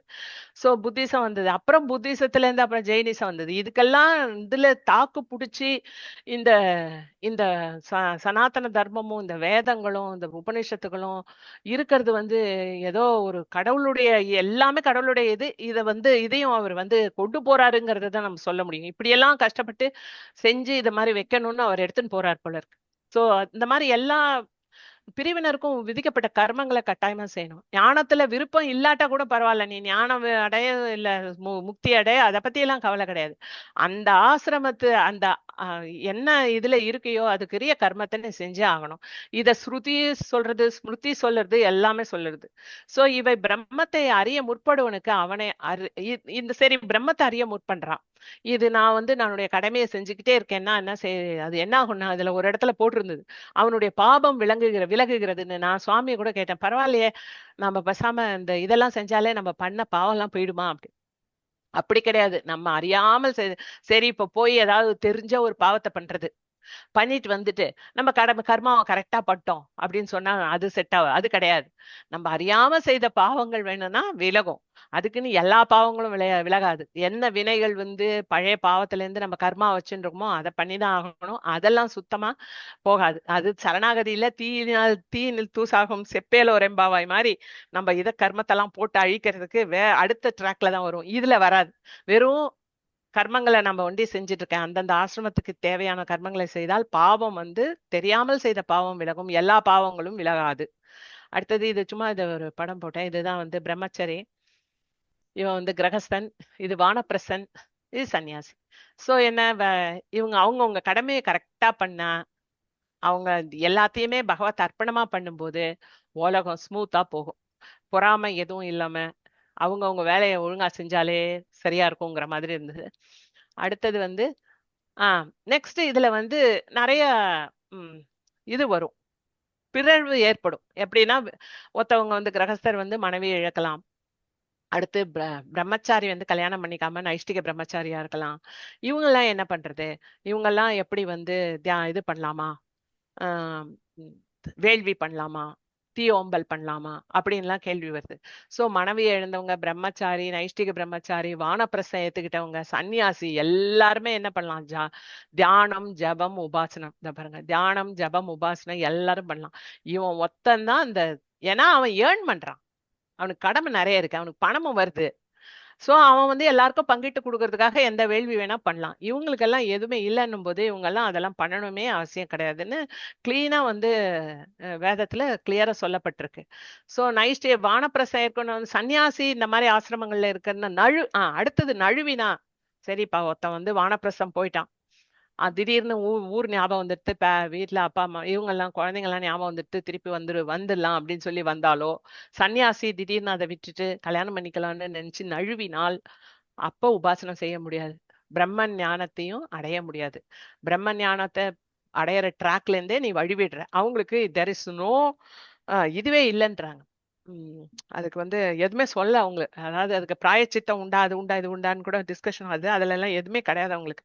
அதோட அவங்க வந்து திருப்பி பிறந்து ஏதாவது அந்த கர்மாவெல்லாம் அனுபவிச்சு திருப்பி இந்த மாதிரி பிரம்ம ஞானம் இதெல்லாம் தோணினா அந்த ஜென்மத்துல செஞ்சு வந்தாதான் வர முடியுமே தவிர இப்ப ஸ்ட்ரெயிட்டா போகிறதுக்கு முடியவே முடியாது. சோ அதனால நம்ம எதுவுமே வந்து ஒருத்தன் வந்து திடீர்னு சன்னியாசி ஆகுறேன், குடும்பம்லாம் நம்மளால நிறைய கடன் ஆயிடுச்சு, இப்பெல்லாம் பாத்தீங்கன்னா கடனானா திடீர்னு குடும்பத்தை விட்டுட்டு சன்னியாசி ஆயிடுவாங்க. அந்த மாதிரியோ இந்த மாதிரிலாம் நம்ம வந்து போகக்கூடாது. எதுக்காக போறோம் அப்படிங்கிறத வந்து கட்டாயம் தெரிஞ்சுக்கிட்டு போனோம். அதுதான் அதுல வந்து மாபாதகம் உபபாதகம்னு ரெண்டு இருக்கு. உபபாதகம் இருந்ததுன்னா பிராயச்சித்தெல்லாம் உண்டு. இது மாதிரி ரொம்ப தெரிஞ்சே மாபாதகம் ஒண்ணு பண்ணீங்கன்னா அதுக்கெல்லாம் ஒரு ஒரு இதுவும் கிடையாதுன்ட்டாங்க, பிராயச்சித்தெல்லாம் இல்லைங்கிறாங்க. அடுத்தது இன்னொன்னு என்னன்னா, அடுத்தது ஆமா, அடுத்தது இயற்றுவனுக்கே களம். இது வந்து இது கூட ரொம்ப நல்லா பியூட்டிஃபுல்லா போட்டிருந்தது. இப்போ வந்து வேள்வியில வந்து உத்கீதம் ஓதுறாங்க, வேள்வி பண்றாங்க, அதோட பலன் வந்து எஜமானருக்கு செல்லும். இப்போ வந்து ஒரு எஜமானர் ஒருத்தரை வந்து நம்ம ஒரு குருவெல்லாம் கூப்பிட்டு, சாஸ்திரிகள் குருக்கள் எல்லாம் கூப்பிட்டு ஒரு பெரிய வேள்வி செய்யறோம், அவளுக்கு பணம் கொடுத்துடுறோம், அவர் வேள்வி பண்றாரு, அவரே உத்கீதமும் ஓதுறாரு, அதுலயே ஓம் இல்லாத எந்த ஒரு வேள்வியுமே இருக்காது. முதல்ல ஆரம்பிக்கும் போதே அது ஓம் தான் ஆரம்பிக்கும். எல்லாமே அவர் வந்து இன்னொன்னு கூட அவர் சொல்வார், நான் பார்த்திருக்கேன். அவர் நிறைய ஏதாவது பண்ணிட்டே இருக்காரு, நிறைய ஒரு 700 பண்ணணும், இல்ல 1000 பண்ணணும், 101 பண்ணணும். அவர் ஏதாவது வேள்வியில இதுல பண்ணோம் அப்படின்னா நாம சும்மா உட்காந்துருப்போம் இல்லையா, பக்கத்துல அவங்க கிட்ட சொல்லிடுவாரு, நீங்க ஓம்னோ காயத்ரி ஜபமோ பண்ணிட்டு இருக்க. ஏன்னா நம்ம திருப்பி சொல்ல முடியாது, அந்த வேதத்தெல்லாம் திருப்பி சொல்ல முடியாது. அவங்க ஒரு பெரிய 5 பேர் 7 பேர் சேர்ந்து வேதம் ஓதிட்டு இருப்பாங்க, நமக்கு ஒண்ணும் தெரியாது இல்லையா. நம்ம சும்மா உட்காந்துருக்காதீங்க, நீங்க வந்து லேடிஸ் ஓம்னோ இல்லாட்டி ஸ்லோகங்களை சொல்லுங்க, இவர் வந்து ஆம்பளைங்க வந்து இதை சொல்லுங்க, காயத்ரி பண்ணிட்டு உட்காந்துருங்க அப்படின்னு அங்க சும்மா உட்காந்துருக்கும் போதே நாம வந்து ஏதாவது ஒரு உபாசனத்தை சொல்லுங்கன்னு அவங்களே சொல்லுவாங்க. சோ இந்த உத்கீதம் உபாசனம் சொல்லும் போது என்னது, எஜமானும் உத்கீதத்தை ஓதணும்னு சொல்லி ஆத்திரேயர் சொல்றாரு.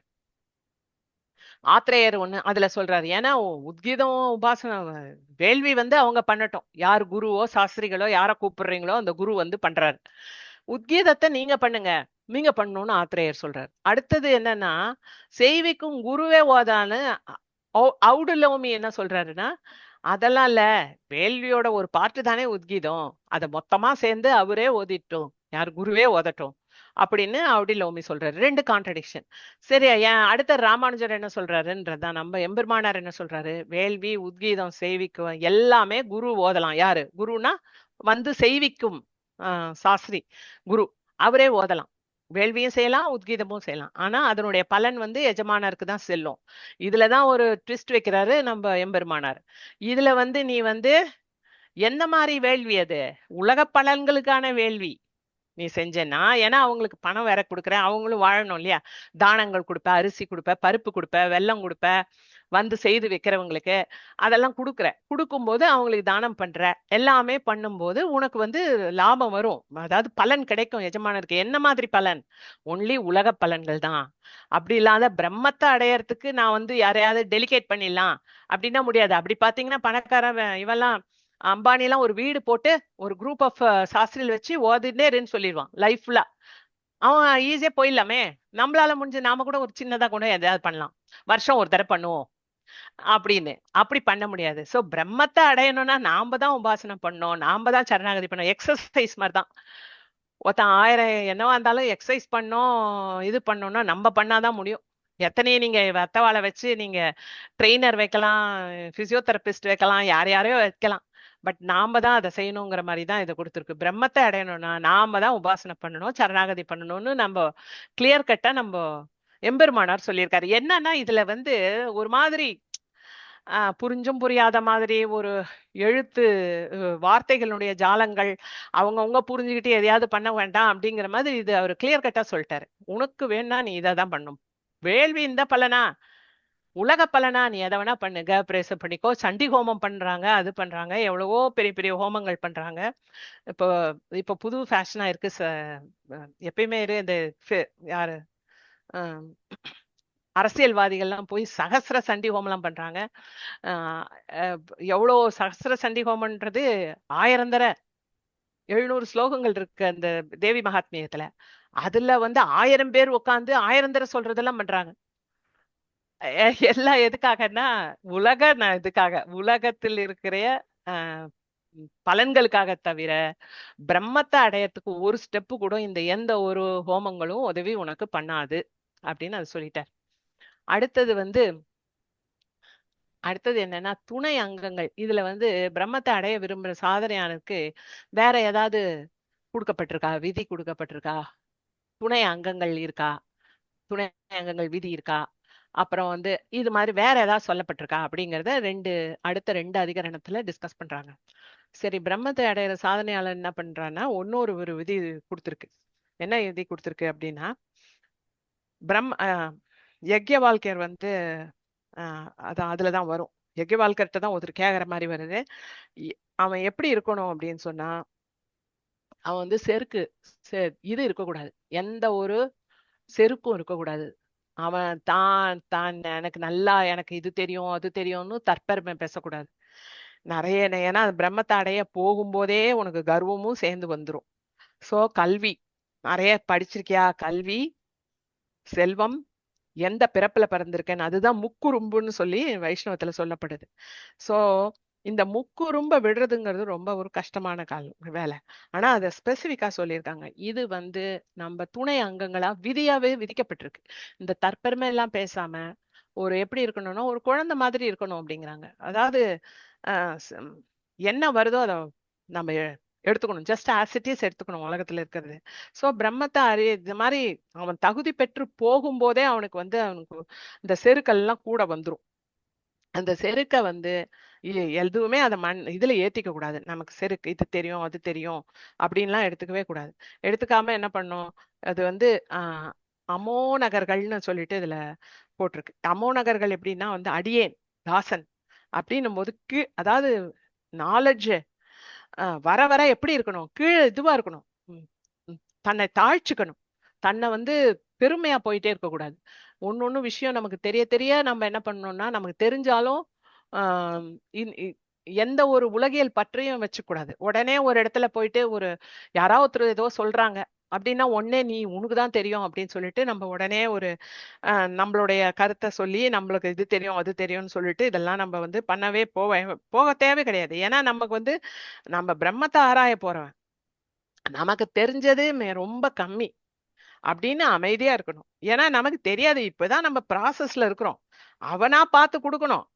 நாம இது மோட்சம் கிடைக்கணும்னா, இது கிடைக்கணும்னா, நம்ம பரமபதம் கிடைக்கணும்னா நமக்கு இந்த ஸ்டெப்ல போயின்னு இருக்குமே தவிர அதுல நம்ம எந்த அளவு இருக்கோம் அப்படிங்கறதே நமக்கு தெரியாது.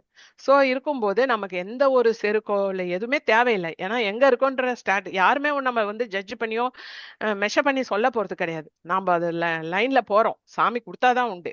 இப்போ அப்படி இருக்கும்போது நீயே எனக்கு வழி, அவனை எப்படி நம்ம நினைச்சிட்டு இருக்கணும், துவமேவ உபாய பூதோ மோ பவ त्वमेव उपायभूतो मे भव இது பிரார்த்தனாமதி சரணாகதி. இது சரணாகதினா எனக்கு வழி பிரார்த்தனாமதி. தெரியல, ஆமா, எனக்கு வழி தெரியல, நீயே எனக்கு வழியாக அமைவாய் என்று வேண்டிக் கொள்றதுதான் சரணாகதி. அதான், நீயே எனக்கு வழியாகவும் நெறியாகவும் இலக்காகவும் இருக்கணும் அப்படின்னு அந்த பரபக்தி. உன்ன இல்லாத வேற எதுவும் இல்லைன்னு சொல்லிட்டு என்ன பண்ணும், ஒரு குருடனை என்ன அழிச்சின்னு போற மாதிரி அவன் கூட்டின்னு போறான்னு இருக்கணும். ஒரு விஷயம் தெரிய தெரிய நீ உனக்கு ஒன்னும் தெரியாது, எனக்கு ஒரே ஒரு கடுகளவு எனக்கு ஒண்ணுமே தெரியாது, எனக்கு ஒன்னும் தெரியாது அப்படின்னு நமக்கு நம்மள நம்மளுடைய தற்பெருமைகளை பேசாம இருக்கணும். அடுத்தது மௌனமா இருக்கணும். அது அடுத்தது அடுத்த அங்களை தன்னிலை வெளிக்காட்டா களம்னு கொடுத்துருவாங்க பாருங்க. இப்பெல்லாம் இந்த சோசியல் மீடியால ஏதோ ஒண்ணு தெரிஞ்சிச்சுன்னா உடனே எனக்கு அது தெரியும் இது தெரியும்னு வீணான சர்ச்சைகள் எல்லாம் போறதோ அதெல்லாம் தேவையே கிடையாது நமக்கு. ஏன்னா நம்மளோட இது என்ன, நம்மளோட இலக்கு என்ன, இதனால எல்லாம் என்ன ஆகுதுன்னா டைம் வேஸ்ட் ஆகுது. நம்ம வந்து எதுலயாவது போய் நம்ம யாரோடையாவது ஏதாவது பேசும்போது இங்க என்ன அந்த காலத்து இது மாதிரி ஒரு பெரிய விவாத மேடையா நடக்குது? ஒண்ணும் கிடையாது. அந்த காலத்துல என்ன பிரம்மத்தை அறியறதுக்கு விவாத மேடைகள் செய்தாங்க. இப்போ அது மாதிரி எல்லாம் கிடையாது. ஒரு எதுவுமே தேவையில்லாத விஷயங்களுக்கு விவாத மேடைகள் நடந்துகிட்டு இருக்கு. வெறும் என்ன பாலிடிக்ஸ், சினிமா, கிரிக்கெட், இதை தவிர மக்களுக்கு எதுவுமே கிடையாது. சோ இந்த மாதிரி இடத்துலன்னா நம்ம மற்ற விஷயத்துலன்னா நம்ம எல்லாத்தையும் குறைச்சுக்கணும். குறைச்சோம்னா தான் நமக்கு நேர விரயம் குறையும். அப்பதான் நம்மளால நம்ம வந்து அனாவசியமான எதுலையுமே தலையிடாம நம்முடைய நோக்கம் நிறைவேறதுலயே நம்ம குறியா இருக்கணும். பேசுற நேரம் எதுவுமே வேஸ்ட் பண்ணக்கூடாது. ரெண்டு தரப்புலையும் நம்ம வந்து சப்போர்ட் பண்ணி இங்க பேசுறது அங்க பேசுறது இது எதுவுமே தேவையில்லை. ஆண்டான் நாம் அடிமை, அவ்வளவுதான். அவன் வந்து நம்மள நடத்துபவன். இதை தவிர நமக்கு தேவை கிடையாது எதுவும் அப்படின்னு இதுல சொல்றாரு. தன்னிலை வெளிக்காட்டாக்கலாம். ஏன்னா அப்பதான் நமக்கு சாதனைக்கு நேரம் இருக்கும். மத்ததுல எல்லாம் செலவு பண்ணோம்னா நேரம் இருக்காது. அடுத்தது வந்து அஹ் ஜிஹி ஜீகாதிகரணம்னு இருக்கும். இது கூட ரொம்ப நல்லா இருந்தது. ஐகிகாதிகரணம். இக இக ஐகிகாதிகரணம். இகனாக இந்த லோகம், ஐகிகம்னா ஆஹ் இந்த லோகத்துக்கு பத்தின பலன்கள். ஐகிகாதிகரணம். ஐகிகாதிகரணம் தாழ்ந்த பலன்களை கருதும் களம். அதாவது புக்தி உபாசனத்துக்கு நம்ம போறோம். இப்போ தாழ்ந்த பலன்களை கேட்கலாமா, அது கிடைக்குமா அப்படின்னு கேட்கிறோம். ஏன்னா இப்ப குடும்பத்துல இருந்துகிட்டு இருக்கோம், ஒரு சின்ன சின்ன வேண்டுதல் இல்ல ஏதாவது தேவைகள் வரும். அதெல்லாம் கிடைக்குமா கேட்கலாமா அப்படின்னு ஒரு கேள்வி கேட்கறாங்க. அது கிடைக்கும், இல்லைன்னு நம்ம சொல்ல. கட்டாயமா அவ்வளோ பெரிய முக்தியா கொடுக்க போற பகவான் இந்த உலகில் இருக்கிற பலன்களை கிடைக்காம இருக்க போறது கிடையாது. அதான் கொடுப்பாரு. ஆனா என்ன ஆகும், இந்த மாதிரி நம்ம மனசுல ஆசைகள் வச்சுட்டு இருந்தோம்னா அதெல்லாம் என்ன ஆயிடும், அந்த கர்ம இது நமக்கு வந்து தடையாயிடும். அடுத்தது இது ஒரு இன்னொரு ஜென்மம் கொடுத்து கீழே இறக்கிடுவாரு. நீ போய் நீ எதாவது ஒண்ணு ஆசைப்பட்டேன்னு ஒரு சின்னதா தெரிஞ்சது, கீழே போய் திருப்பி திருப்பி திரும்பி வந்து நீ அதெல்லாம் அனுபவிச்சுட்டு திருப்பி வா அப்படின்ட்டுவாரு. ஆனா ஒன்னே ஒண்ணு இதுல சொல்லியிருக்கேன் சுவாமி சொன்ன, அதாவது என்னன்னா இங்கே இப்போ கொஞ்சம் நம்ம கொஞ்சம் ஏதோ கத்துட்டு சரணாகதி இதெல்லாம் பத்தி தெரிஞ்சு ஏதோ ஒரு நல்லது செய்திருக்கோம் அப்படின்னு சொன்னா அது அத வந்து அதுக்கு ஏத்த மாதிரிதான் அடுத்த பிறவி கிடைக்கும். திருப்பி கீழேயா திருப்பி பூனை நாய் ஏதோ ஒண்ணு வந்து பிறந்து திருப்பி வர்றதுன்னா திருப்பி ஜென்மம் எப்ப கிடைக்கும்னே தெரியாது. ஆனா அதனால நம்ம என்ன, அதனால ரொம்ப கேர்ஃபுல்லா இருக்கணும். நமக்கு தெரிஞ்சு நமக்கு வந்து மனித ஜென்மங்கிறது எவ்வளவோ துர்லபமான கிடைக்காத ஜென்மம் நமக்கு கிடைச்சிருக்கு. சோ இந்த ஜென்மத்தை நம்ம என்ன பண்ணோம்னா வேஸ்ட் பண்ணாம இத மாதிரி தாழ்ந்த பலன்கள் எல்லாம் கிடைக்கும். கட்டாயம் எதுவுமே கொடுக்க மாட்டேன்னு எந்த கடவுளும் நம்ம கடவுள் சொல்ல போறது கிடையாது. அத வந்து கேட்கறதுல கேட்க வேண்டாம், பெரிய பலன்களை கேளுக்கும் அப்படின்னு இதுல சொல்லப்பட்டிருக்கு. இதுல வந்துதான் இதுல வந்து 4 விதமான பக்தர்கள் வந்து கீதையில சொன்னது போட்டிருக்கு. ஆர்த்தன் ஆர்த்தன் அர்த்தார்த்தி, ஜிக்ஞாசு, ஞானின். அதாவது ஆர்த்தனா துயரம் வரும்போது வேண்டவன். இப்ப திரௌபதி கேட்டா, அவளுக்கு வந்து என்ன, அவங்க புடவைதான் கேட்டா ஆபத்துல, அதனால அவ வந்து மோட்சத்தை கேட்கல. அதனால அது அதே மாதிரி அர்த்தார்த்தின்னா செல்வம் பதவி இதெல்லாம் கேட்கறது. சோ துருவன் கூட என்ன பண்ணாரு, அப்பாவோட அரியணையில மடியில உட்காந்துக்கிறேன்னு கேட்டான். அது மாதிரி அவ்வளோ தவம் பண்ணான் அவன். ஆனா அவன் ஒரு ஸ்டாரா இப்ப மேல இருக்கான். சோ இந்த மாதிரி அதை கேட்கறது. ஜிஞ்ஞாசுன்னு வந்து அவதான் அர்ஜுனன். அர்ஜுனன் எப்படி ஒரு கேட்கறான், நிமிஷம், உலக வாழ்க்கை. ஒரு சொல்லுங்க நிமிஷம். சொல்லுங்க சார். ஜிக்ஞாசுனாக்க அறிவை தேடுவன் தான், ஆனா அர்ஜுனன் இல்ல. அர்ஜுனன் இல்லையா ஜிக்ஞாசுங்கிறது அது? யாருனாக்க முக்தி ஆஹ் வாங்கிட்டு, முக்தி உம் வாங்கிட்டு கைங்கரியம் வேண்டாம் எனக்கு, நான் என்னுடைய ஆத்மாவே அனுபவிச்சுட்டு இருக்கேன்னு சொல்லக்கூடிய கைவல்ய நிலை. அர்ஜுனன் இல்லை. ஓ அதனால கைவல்ய நிலை. ஓஹோ. ஜிக்ஞாசு இங்க கைவல்ய நிலை தேடுறவன் இருக்கான் பாருங்க. நாங்க அது யாராவது பராபதி எக்ஸாம்பிள் யாரு இருக்காங்கன்னு தெரியல. இருக்கா, அது மாதிரி இருக்கா, அது நிறைய பேர் இருக்கு எங்க கைவல்யம் பார்த்தேன் கேட்கிறவன் இத. இருக்காரு. அது இருக்காங்க. அது ஒரு ஓகே, கான்செப்ட் இருக்கு, அது ஒரு கைவல்யம். கான்செப்ட். ஓகே. சோ இது வந்து அதான் இது எக்ஸாம்பிள் தப்பு. இது உலக வாழ்க்கையோட ரகசியம் என்ன, இறைவன் யாரு, ஆத்மானா என்ன, நான் ஆத்மாவை நானே அனுபவிச்சுக்கிட்டு நான் ஆ, அப்படியே இன்பமா இருக்கேன், உலகத்திலேயே தான் இருக்கேன்னு சொல்றான் சுவாமி போல இருக்கு கைவல்யத்துல. உலகத்திற்கேன்னு சொல்லல. சுவாமி சாரி டு ஆ இன்டரப்ட் சுவாமி. சுவாமி சொல்லுங்க சாரி டு இன்டரப்ட். இப்ப இந்த வந்து சொல்லுங்க. அந்த ஒரு சம்பிரதாயத்துல வந்து பாத்தீங்கன்னா வந்து அந்த ஆம்பிராஸ் நானே பிரம்மம் ஆயிடுறேன் அப்படின்லாம் சொல்லிட்டு இருக்கால, அந்த அந்த அந்த குரூப்பை வந்து இங்க சொல்லலாமான்னு தோன்றுது ஆமா சுவாமி. ஆமா ஆமா, அவதான் Okay. அது பிரம்மங்கிறது அது- ஆனந்தம். நான் தான் ஆனந்தம், என்னதான் அடையணும், வேற கிடையாது. ஆமா அகம் அப்படின்னு பிரம்மாஸ்மின்றத இருக்கு தப்பா இல்லையா? இன்டர்பிரேட் அகம் பிரம்மாஸ்மின்றத தப்பா இன்டர்பிரேட் பண்ணி நானே அதான் பிரம்மம் எல்லாம் ஒண்ணு தெரியலனா போட்டுட்டு வாயில மண்ணுன்னு சொல்ற ஒரு குரூப் இருக்கு சுவாமி. அவால ஒன்னால அது சேர்த்துக்கலாம் இல்ல, நம்மள. நான் என்ன கேக்குறேன், அவங்க வந்து உலகத்திலேயே இருந்துட்டு நானே பிரம்மம்னு சொல்லிட்டு இருப்பாங்களா? இல்ல இல்ல இல்ல இல்ல இல்ல இல்ல எங்க போவாங்க? அப்படி இல்லைன்னா அவங்க வந்து உலகத்துக்கு முக்தி வேணும், எனக்கு இந்த உலகம் வேண்டாம், ஓ, முக்தி வேணும். ஆனால் முக்தி இருந்ததுனாக்க அங்க போய் அவர் கைங்கரியம் பண்ணணும். நம்ம ஓம்ங்கிறதுல என்ன கிடைக்கிறது? மகாரம் அகாரத்துக்கு அடிமைன்னு சொல்றேன் இல்லையா? அப்ப ஆ, நான் கைங்கரியம் பண்ண மாட்டேன். நான் ஆத்மாவே ஆனந்தம் உள்ளவன், நான் இந்த ஆனந்தத்தை மட்டும் அனுபவிச்சுன்னு நான் தனியாவே இருக்கேன் அப்படின்னு யார் சொல்றாளோ அவ தான் ஜிக்யாசு, தன்னோட ஓ. ஆத்மானுபவம் உள்ள சோ கைவல்ய நிலையில் உள்ளவா. அதாவது சோ ஒரு ஊர்ல அவங்களும் ஒரு பெரிய விழா நடக்குதுன்னு வச்சுக்குவோம். அதுல யாரோ ஒருத்தர் எல்லா கதையும் சாத்தியம் தான் ஆத்துக்குள்ள தான் உட்கார்ந்துட்டு இருக்காருனாக்க எப்படியோ அந்த மாதிரி உள்ள ஆனா அவங்களும் மோட்சத்தை அடையறாங்க.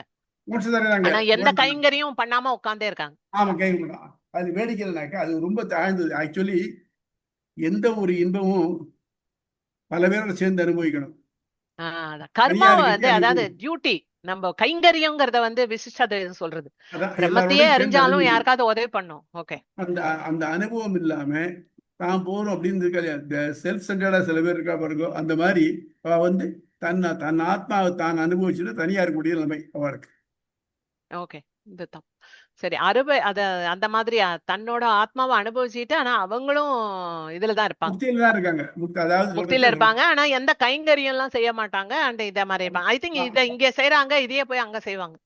சம்பிரதாயத்துல பரமபத்தில் அவனுக்கு ஒரு காடிச்சால் முறையை காட்டி விட்ட மாதிரி ஒரு முக்கிய ஒரு பெரிய பட்டணம் இருக்கு, பெரிய விழா நடந்ததுருக்கு, கோவில் திருவிழா நடந்ததுருக்கு. அங்க அதெல்லாம் போகாம எங்கேயோ ஒரு மூலையில உட்காந்துட்டு தன்னை அனுபவிச்சுட்டு இருக்கான் பாருங்க. அந்த மாதிரி இருக்கும் ஒரு காடிச்சால் முறைன்னு சொல்றாங்க.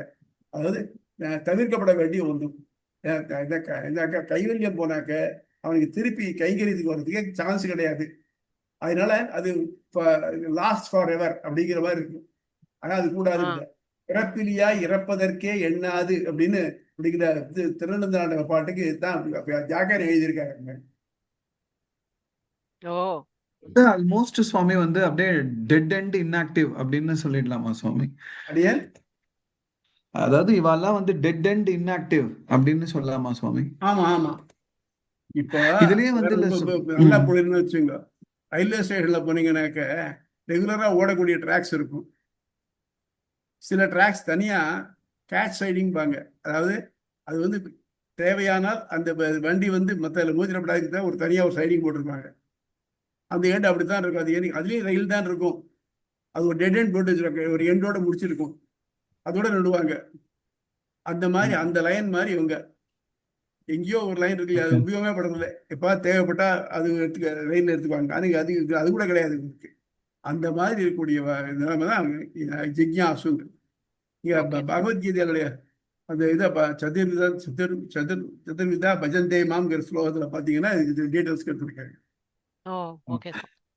அடுத்தது சுவாமி வந்து அடியனுக்கு ஞானி, வந்து அறிவுடை. ஒரு கொஸ்டின் சுவாமி. அடியனுக்கு வந்து இதுல இந்த ஜிக்ஞாசுலயே வந்து பாத்தீங்கன்னா இது கரெக்டான அண்டர்ஸ்டாண்டிங்கான்னு மட்டும் தெரிஞ்சுக்கணும் சுவாமி. கொஞ்சம் இப்ப இதுல வந்து பீப்புளா இருக்கும், வாய்ஸ் பக்கத்துல வந்து பேசுங்க சுவாமி. அது என்ன ஓகே. இப்ப பாருங்க சுவாமி, இப்ப கேக்குறதா சுவாமி அடியன் சொல்லுங்க பேசுறது? சொல்லுங்க. இப்போ ஓகே. இப்ப வந்து இது வந்து ரெண்டு கிளாசிஃபையா அடியன் வந்து புரிஞ்சுட்டு இருக்கேன் சுவாமி. இந்த ஜிக்ஞாசு வேற, பட் வந்து இந்த பிரம்மஜோதியில ஐக்கியம் ஆயிடுறேன்றவங்களுக்கு வந்து they will get another birth. Because பகவான் வந்து பிரளயத்தப்ப வந்து அந்த பிரம்மஜோதியும் உள்ள வாங்கிக்கும் பொழுது வந்து they may get a chance to born again. யார் வந்து இந்த ஐக்கியம் ஆயிடுறேன் ஒன்றரை கலந்துடுறேன்னு சொல்றா பாருங்க, அருவ ஜோதியில கலந்துடுறேன், அவளுக்கும் இவளுக்கும் வந்து டிஃபரன்ஸ் இருக்குல்ல சுவாமி? For sure. நம்ம சம்பிரதாயத்தை பொறுத்த மட்டும் கைவல்யம் போறவனுக்கு திருப்பி பிறப்புங்கிறது கிடையாது. அவன் வந்து அப்புறம் கைங்கரியத்தை இழந்ததுதான் கடைசி மட்டும். அது வந்து ஒரு தவறான நிலை அப்படின்னு நம்ம பூராஜால சொல்லியிருக்கா. இந்த கைவல்ய சித்தாந்தனம் தனியா ஒரு புக்கே போட்டிருக்காரு சுவாமி, புத்தூர் சுவாமி. அதுல டீட்டெயில்ஸா இதை பற்றி அனலைஸ் பண்ணியிருக்காருங்க, அதுல ஆதாரங்களோட அனலைஸ் பண்ணியிருக்காரு.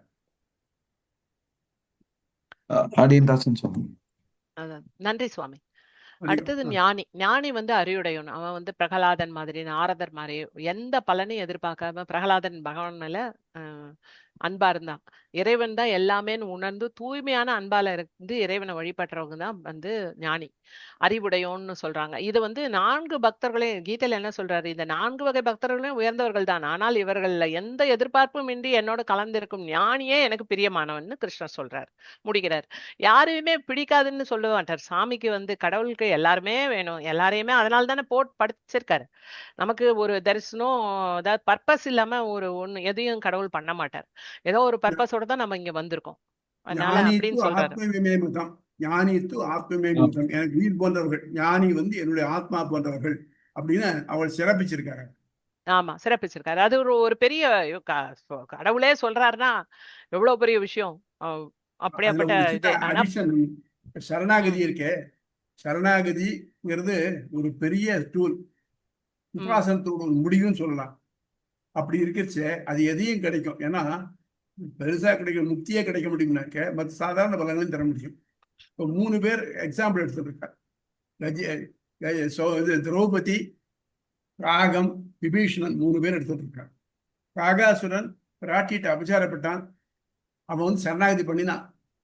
சரணாகதி பண்ணாக்க அவனுக்கு என்ன பண்ணான்னாக்க அவனுக்கு பிராணம் தான் கொடுத்தார். ஏன்னா அவன் நோக்கம் பிராணம் தான், அவன் முக்தியை கேட்கல. முக்தியை கேட்டிருந்தான்னா முக்தி கொடுத்துருப்பார், முக்தி கேட்கல.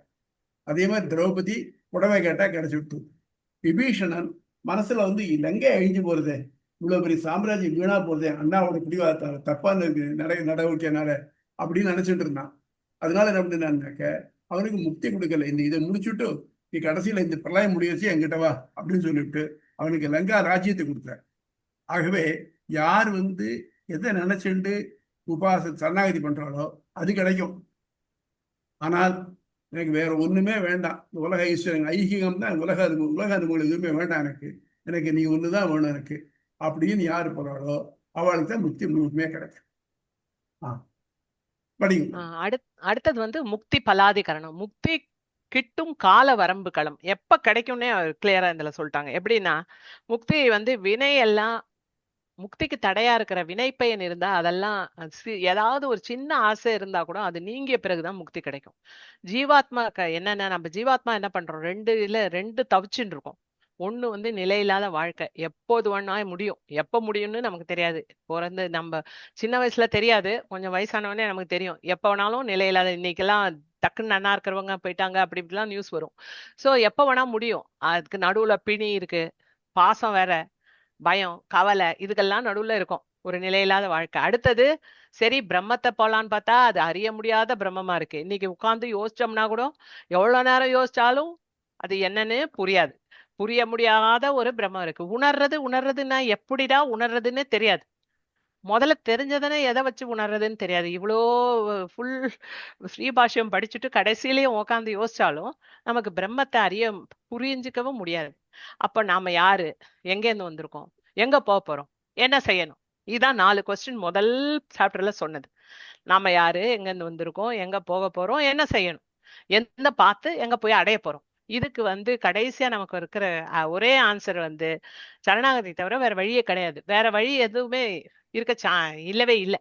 மனுஷன் வந்து சொந்த முயற்சியால கர்ம ஞான பக்தி யோகங்களை எல்லாத்தையும் முடிச்சோ இல்லாட்டி இது எதையாவது செலக்ட் பண்ணியோ முக்தி அடையிறது ரொம்ப கஷ்டம். நீதான் எனக்கு கதி, நீயே எனக்கு குறிக்கோள் அப்படின்னு ஸ்ரீமன் நாராயணனோட திருவடியில முழுமையா அர்ப்பணிச்சுக்கிட்டதுதான் சரணாகதி. இது வந்து முதல் சாப்டர்ஸ்லயும் நிறைய வந்திருக்கு. திருப்பி அதையே போட்டேன் நானு. அது எந்த சாப்டர்லன்னா, தேவர் அவங்க எல்லாம் என்ன பண்ணுவோம், தேவர் முதலியோர் களம் அப்படிலாம், வசு ருத்ரா ஆதித்யர் அந்த இடத்துல எல்லாம் வரும். அது அந்த சரணாகதியை பத்தி. அதுல வந்து அனுகூல்ய பத்தி, பிராத்திகூல்யம், மகாவிஸ்வாசம், ஆகிஞ்சன்யம், ஆத்ம நிவேதனம். இதுல வந்து பகவானுக்கு அவனோட அடியார்களுக்கும் உகந்த பகவானுக்கு பிடிச்சதை ஒண்டி செய்யணும். அடுத்தது பகவானுக்கு பிடிக்காததை செய்யக்கூடாது. அடுத்தது தான் சொந்த என்னால வந்து மகா விசுவாசம், இன்னைக்கு நீ தான் உன்னை தவிர எனக்கு யாரும் காப்பாத்துறவன் இல்லை அப்படின்னு இருக்கணும். நீயே தான் என்னை வந்து காப்பாத்தணும்னு இருக்கணும். என்னால எதுவும் செய்ய முடியாதுன்னு இருக்கணும். ஆகின் சன்னியம். ஆத்ம நிவேதனம், இறைவா உனக்கு நான் முழுமையா அர்ப்பணம் பண்ணிட்டேன் அப்படின்னு நீங்க அதை வந்து இது பண்ணிடணும். இந்த 1 6 சொல்லுங்க. இந்த 6 ஷடங்கம்னு பேரு. ஆனுகூல்ய சங்கல்பம். ஆனுகூல்ய சங்கல்பம் வேதம் என்ன விதிச்சிருக்கோ அதை செய்யறது. ஆணுகூலி சங்கல்பம் அதையே செய்யறது, அதை மட்டும் செய்யறது. அதுல கொஞ்சம் முன்ன பிறந்தாலும் பரவாயில்லை. பிராதிகூல்ய வர்ஜனம், இது செய்யாதேன்னு சொல்லியிருக்கு இல்லையா, அதை செய்யக்கூடாது. பிராதிகூல்ய வர்ஜனம். மகா விஸ்வாசம். மகா விஸ்வாசம் அவங்க எந்த நிலைமையில அவன் நம்ம காப்பாற்றுவான். தாய், அவன் நம்ம தாய், நமக்கு நல்லது மட்டும்தான் பண்ணுவான். தாய் நமக்கு மருந்து கொடுக்குறாள்னாக்க மருந்து கசப்பாக தான் இருக்கும், ஆனால் நல்லது தான் பண்ணுறான். அதே மாதிரி நமக்கு கஷ்டம் வந்ததுனாக்கா அதை அவன் தான் பண்ணுறான். அது மாதிரி மகா விஸ்வாசம், அவன் நம்ம கொடுக்குற எல்லாமே நல்லது தான் அப்படிங்கிற எண்ணத்துல இருக்கணும். நம்ம ஆத்மாவுக்கு நல்லது தான் அப்படிங்கிறது இருக்கணும். மகா விஸ்வாசம். ஆகிஞ்சன்யம். ஆகிஞ்சன்யம்னா தன்னால தான் செஞ்சுட்டா கர்வம் இல்லாம தானா இது செஞ்சு அது முடியும் அப்படிங்கிறதுல. அப்புறம் மகா ஆத்ம அத்த இது போக்கியத்துவம்னு கூட ஒரு இடத்துல சொல்லியிருக்கீங்க. அது கோப்திருத்தம். கோப்திருத்தம் கட்டுப்பட்டிருத்தம். கட்டுப்பட்டிருத்தம் இப்ப என்னன்னாக்க நமக்கு எத்தனையோ வியாதிகள் வருது, இடைஞ்சல்கள் வருது. இப்ப பகவானை எனக்கு மட்டுமா இடைஞ்சல் கொடுத்துட்டே பத்தி அப்படி இல்லை. இல்லை, நம்ம பண்ணதான் நம்ம பண்ணின வினைக்கு நம்ம கட்டுப்பட்டிருக்கோம். அதான் கோப்திருத்தம். அதாவது நமக்கு இந்த பிரிவில் வரக்கூடிய எல்லா நன்மை தீமைகளும் நம்மாலேயே நன்மையும் தீமையும் பிறர் தரவாரா அப்படின்னு சொல்றது இல்லையா, அந்த மாதிரி நமக்கு அதான் வந்துருக்கு. அடுத்தது ஆத்ம நிவேதனம். ஆத்ம நிவேதனம் என்னுடைய ஆத்மா உனக்கே உரியது. அது வேடிக்கை என்னன்னாக்க, ஆத்மாவும் எனக்கு உரியது என்று ஆளாவதர் அப்படிதான் சொல்றாரு. நான் இந்த ஆத்மா உனக்கு சமர்ப்பிக்கிறேன். அப்புறம் அவருக்கே சிரிப்பு வந்துட்டு, இந்த ஆத்மா என்னதுக்கிறவா சொல்றேன் நான், ஆத்மா ஒண்ணுதானே, நாயகர் தருது அப்படின்னு சொல்லிடுறார். அந்த மாதிரி நம்ம பொறுத்த மட்டும் எல்லாம் அவனுக்காகவே இருக்கிறதுனாக்க அந்த பலன் தரக்கூடிய இந்த முக்திக்கு வழியான இந்த சரணாகதியை மற்ற தாழ்ந்த பலனை கேட்டுக்கிண்டு நம்ம அதுக்கு அடிமையாயிடக்கூடாது. இதுல இன்னொன்று என்னன்னாக்க, இந்த அடுத்ததுக்கு ஒரு சொல்ல போறாரு. அதாவது ஒருத்தனுக்கு மனசுல என்ன எண்ணம் இருக்குங்கிறத தெரிஞ்சுக்கிண்டு அவர் பெருமான் அதுக்கேற்ற மாதிரி பிறந்தார். ஒருத்தர் நல்லா முக்தி தகுதியா இருப்பான், வாஸ்தவம் தான். ஆனாலும் அவன் மனசுல உள்ளவனாத்தான் இருக்கான், ஏதோ ஒரு சின்ன ஆசை இருக்குன்னு அந்த ஆசையை முடிச்சுட்டு வாழ்ந்தார். நல்ல எக்ஸாம்பிள் ஜடபரதன். பரதன் பெரிய ராஜ ரிஷி, தன்னா தபஸ் பண்ணிட்டு இருந்தார். மானை பார்த்தார், மான்குட்டி வளர்க்க ஆரம்பிச்சார். அப்படின்னு மான்லயே போயிடுச்சு. அடுத்தபடி மானாவும் பிறந்தார். அடுத்தது திரும்பி பிறகுச்சுன்னா அதை தாண்டி படிச்சான். நமக்கு ஞாபகம் வருது, பூரிக்கு ஞாபகம். அவன் இந்த மாதிரி இந்த மானை நினைச்சுன்னா இந்த மாதிரி ஆயிடுத்து பத்தி அப்படின்ட்டு அதனால எதுவுமே பேசாம எதுவும் பண்ணாம இருந்தார். ஜடபரதனா இருந்து அப்புறம் போனா நமக்கு தெரியும், நமக்கு ஆக. அதே மாதிரி இதுல ஒரு பெரிய திருமொழி இருக்கு பாருங்க. திருமங்கை ஆழ்வார் சொல்ற பாட்டுல ஸ்ரீரங்கத்தில் கோவிந்தசாமி ஒரு பிரம்மச்சாரி. அவர் முக்திக்காக நம்ம பெரிய தபசெல்லாம் பண்ணி பெருமாள் அடைஞ்சான். பெருமாள் சரின்னு சொன்ன, உனக்கு முக்தி நிச்சயம். ஆனா உன் மனசுல இன்னும் தாய் தகப்பனா இருக்கக்கூடிய கரிமாக்குது, உடைய இதெல்லாம் நீ செய்ய வேண்டிய கடமைகளை செய்யலை இன்னும். ரெண்டாவது, மனசுல இந்த உலக வாழ்க்கையை அனுபவிக்கணும்னு ஆசை இருக்கு, இதை அனுபவிச்சுட்டு அப்புறம் வா அப்படிங்கிறார். அதனால சரணாகதி முக்தி அடைகிறதுங்கிறது பெரிய பலம். அது கொஞ்சமாவது மற்றது ட்ரேசஸ் இருக்கு, அந்த பலம் நம்ம அனுபவிச்சு தான் அதுக்கு போக முடியும். அதனாலதான் வீடு மேல் முற்றவும், வீடு செய்யணும் நம்ம. அதனால நம்ம மற்ற இந்த உலக பலன் எதையுமே சிறிது சிந்திக்காம போகணும். ஏன்னா எல்லாமே அற்பம் அஸ்திரம். முதல் சாப்டர்ல முதல்ல பார்த்தோம் பாருங்க, அதே தான். எல்லா பலனும் அல்பம் அஸ்திரம். அதை விட்டுட்டு நிலையான பலன் ஒண்ணு இருக்க, மற்றதை பத்தி நினைக்க கூட கூடாது. அதான் சொல்லுங்க. அதான் இதுல அதுலதான் நீங்க சொல்லியிருக்கீங்க, திருமங்கை ஆழ்வார் பாசுரம் அதாவது மாகம் மாநிலம் முழுதும் இறைஞ்சும் தோகை மாமையில் அன்னவர் இன்பம் துற்றிலாமையில் அத்த இங்கு ஒழிந்து அத்த இங்கு ஒழிந்து போகம் நீ எய்தி பின் நமக்கு இடைக்கே போதுவாய் என்று அருள். அதாவது கொஞ்சம் நான் அந்த அன்னவர் அழகா தோகை மாமையில் அன்னவர் இன்பம்லாம் அனுபவிச்சுட்டு வந்தாலும், உலக இன்பங்கள்ல ஆசை ஏற்பட்டுட்டாலும் அது முடிஞ்ச உடனே என்னை ஏத்துக்கோ அப்படின்னு சொல்லி வைக்கிறாரு. அதுக்கு அடுத்தது இன்னொன்னு கூட அப்போதைக்கு இப்போதே சொல்லி வைத்தேன் அப்படிங்கறதுலயும் எப்படி ஆமா தொப்புடையாரையாதல் சோர்விடத்தில் துணைவர் அவரே, எப்படி யானைக்கு நீ அருள் பண்ணியோ அது மாதிரி என்னையும் அருள் பண்ணி. அதெல்லாம் நிறைய அந்த பாசுரங்கள்லாம் பாத்தீங்கன்னா சாதாரணமா நம்ம மனுஷால் எப்படி நினைப்போமோ அதே மாதிரியே தான் இருக்கும். ரொம்ப பெரிய கருத்துக்கள் எல்லாம் சொல்லாத, மனுஷங்களுக்கு எப்படி நம்ம இப்படிதான் நினைப்போம் இல்லையா, அந்த மாதிரி அதை என்னை விட்டுறாத, என்ன நான் போகும்போது எனக்கு ஞாபகம் இருக்குமோ என்னவோ, என்னை விட்டுறாத அப்படின்னு சொல்றது இருக்கும். அதுதான் இந்த இந்த வராக மர்க்கட நியாயம், சர்வஸ்லோகம் மர்க்கட நியாயம், அடுத்தது மார்ஜால மாராஜ மார்ஜால மார்ஜாய நியாயம். சோ சரணாகதி வந்து பூனைக்குட்டி தத்துவம் போன்றது. இது நம்மள வந்து பூனைக்குட்டி மாதிரி என்ன தூக்கின்னு போயிடுன்னு சொல்றது. சோ இது எல்லாத்தையும் கன்சால்டேட் பண்ணி நான் என்ன நினைச்சேன் அப்படின்னு சொன்னா, நான் அதை எழுதிட்டேன். என்ன பண்ணோம், உலகத்துல என்ன பண்ண முடியும் நம்மளால? உலகத்துல ஒரு நொடியும் வந்து every second in this world is driven by God, Lord Narayana. All the activities are taking place solely by His divine will. Whatever happened in the past, அவன் தான் பண்ணான். Whatever is going to happen in the future is entirely His big plan. Nothing is in my hands. அப்படின்னு முதல்ல மனசுல ஸ்ட்ராங்கா போட்டுக்கணும். அடுத்தது என்ன பண்ணணும்? To remember at all times we must constantly chant his name. அது வந்து அவனை எப்பயும் நம்ம கான்டெம்ப்ளே என்ன அதுல வந்து நம்ம chant his name, his hymns அவனோட இம்மன்ஸ் கம்பேஷன்ஸ். இப்ப நல்லா இருக்கும், நம்ம கை கால் எல்லாம் நல்லா இருக்கும், நல்லா வச்சிருக்கான், புத்தி நல்லா இருக்கு, இதை படிக்கிறதுக்கு டைம் இருக்கு, பண்ணிருக்கான், நம்மளுக்கு இங்க இந்த கிளாஸ்ல போட்டிருக்கான். எவ்வளவோ நம்ம கம்பேஷன் நம்மள வந்து எவ்வளவு ரொம்ப மோசமா இருக்கிறவங்கள என்னவோ குளோரிஃபை பண்ணி நமக்கு பிளஸ் பண்ணி ஒரு ஹியூமன் லைஃப கொடுத்துருக்கான். இந்த மாதிரி ஒரு நம்ம இந்த மாதிரி ஒரு குரூப் உங்களை மாதிரி எல்லாம் ஆச்சாரியன் எல்லாமே நமக்கு கொடுக்குறான். சோ இதை வந்து நம்ம நினைச்சுக்கிட்டே இருக்கணும். எவ்ரி டைம் அவனுடைய மகிமை, அவனோட கருணை, இதை வந்து இடைவிடாமல துதிக்கணும். துதிக்கும் போது என்ன வாய்ப்பு கிடைக்கும் போதெல்லாம் நம்ம சரம ஸ்லோகத்தை சொல்லணும். அப்படி சொல்ல தெரியலன்னா அதோட ஆழ்ந்த பொருளையாவது நம்ம தியானிச்சுட்டே இருக்கணும். ஓமுங்கிறதுக்கு மனப்பாடமே பண்ண வேண்டாம், ஈஸியா தெரியும். அதுல வந்து நம்ம அதுல இருக்கிற மீனிங், அதே மாதிரி சரம ஸ்லோகத்தை சொல்லும் போது அதனோட ஆழமான பொருளையே நம்ம மனசுல தியானிச்சுக்கிட்டே இருக்கலாம். அது எவ்ரி டைம் நம்ம ஈஸியா பண்ண முடியும். இந்த மூணையும் நம்மளால ஈஸியா பண்ணலாம் அப்படின்னு இந்த எண்ட் ஆஃப் தி ஸ்ரீபாஷன் கிளாஸ்ல நமக்கு ஒரு இதுவாச்சு. இது போட்டேன் நான். இந்த சர்ம ஸ்லோகம் மூணு சர்ம ஸ்லோகம்.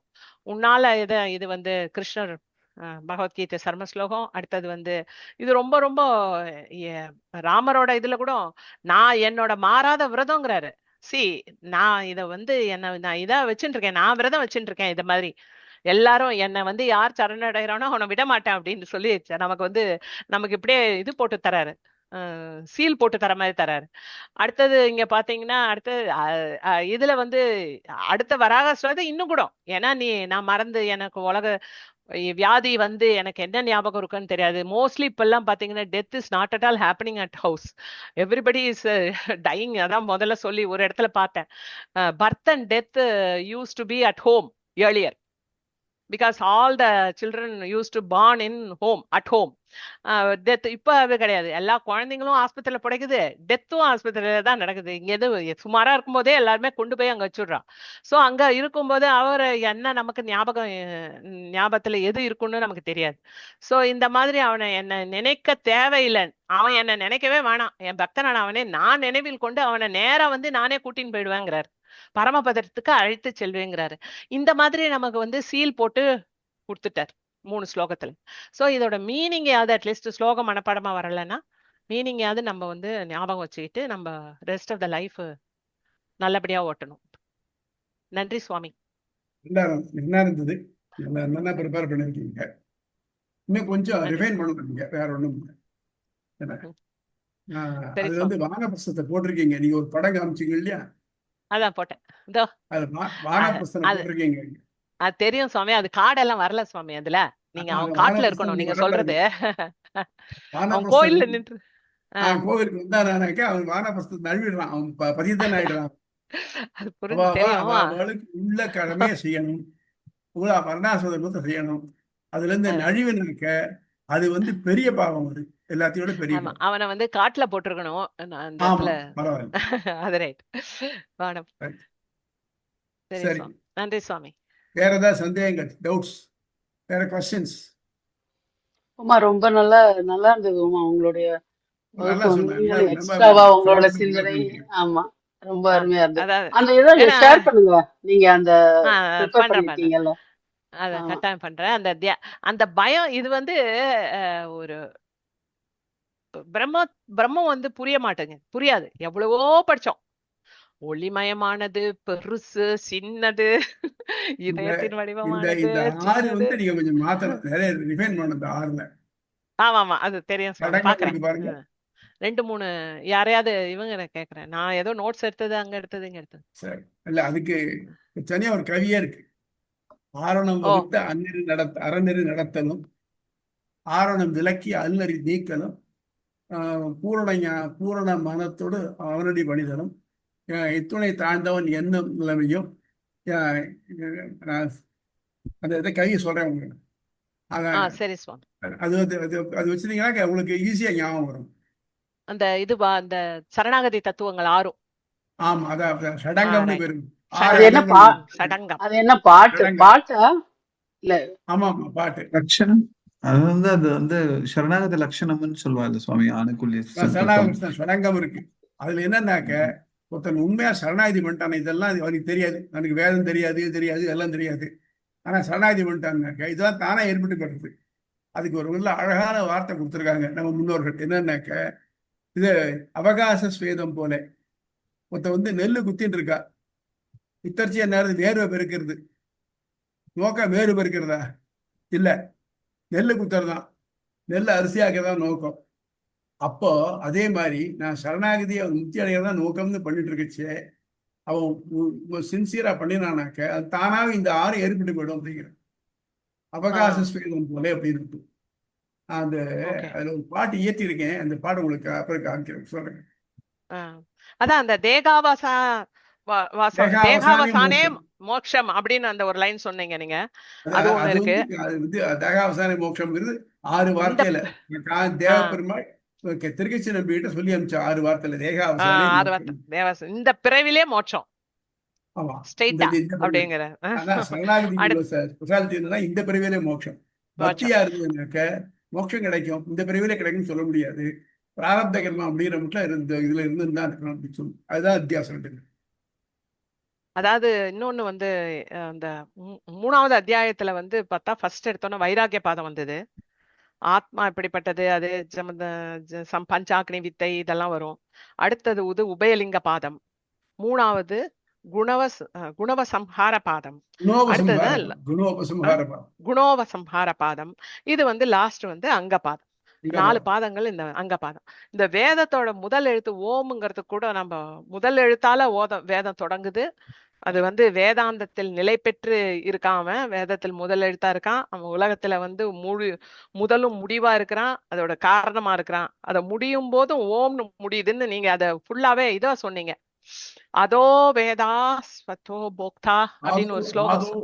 அதோ வேதா ஸ்வர புரோக்தா வேதாந்த பிரமிஷ்டஹ தஸ்ய பிரகிருதினஸ்ய சப்பரஸ மகேஸ்வரஹ. வேதாஸ்வரம் வேதத்தினுடைய முதல் ஸ்வரம். ஆதவன முதல் ஆரம்பத்து ஸ்வரம் இருக்கே அது புரோக்தா, அதாவது சொல்லப்படவில்லைன்னா வேதாந்த பிரதிஷ்டிதா, அவன் வேதாந்தத்தில் நிலை பெற்று இருக்கிறான். அவன் தஸ்ய பிரகிருதி லீனஸ்ய, அவன் தான் உலகத்தின் ஆக்கல் அழித்தலுக்கு காரணமா இருக்கான். சப்பரஹ, அவன் தான் மேம்பட்டவன்.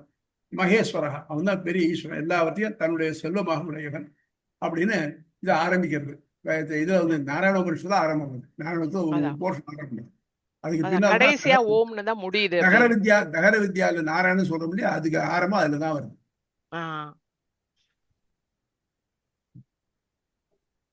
கேள்விகள் வெற்றி, எனி டவுட்ஸ், எனி क्वेश्चन? இல்ல சுவாமி, கிளியரா இருக்கு. மேடம் நல்லா சொன்னீங்க மேடம், சூப்பர். உங்களுடைய அனுபவங்களை கலந்து நல்லா இருந்தது. சுபத்ரா உங்களுக்கு ரொம்ப நல்ல தெளிவா அழகா இருந்ததுமா. ரொம்ப லைவ்லியா இருந்தது. எக்ஸாம்பிள்ஸ்லாம் லைவ்லியா ரொம்ப அழகா வந்து கோர்த்து கொண்டு போனேன். ரொம்ப பியூட்டிஃபுல்லா இருந்தது. Very nice. இது நாம போட்டோம். சொல்லுங்கம்மா. சொல்லுங்க சுபத்ரா, சொல்லுங்க. நல்லா இருந்தது மேம். சுவாமி சந்தேகம் எதுவும் இல்ல சுவாமி. கேக்குதா? கேக்குது சொல்லுங்க. நல்லது சுவாமி, நல்லது சுவாமி. வேற ஒண்ணும் இல்ல சுவாமி. நன்றி சுவாமி. நன்றி சுவாமி. ஆழ்வார் எம்பெருமானார் ஜீய திருவிழை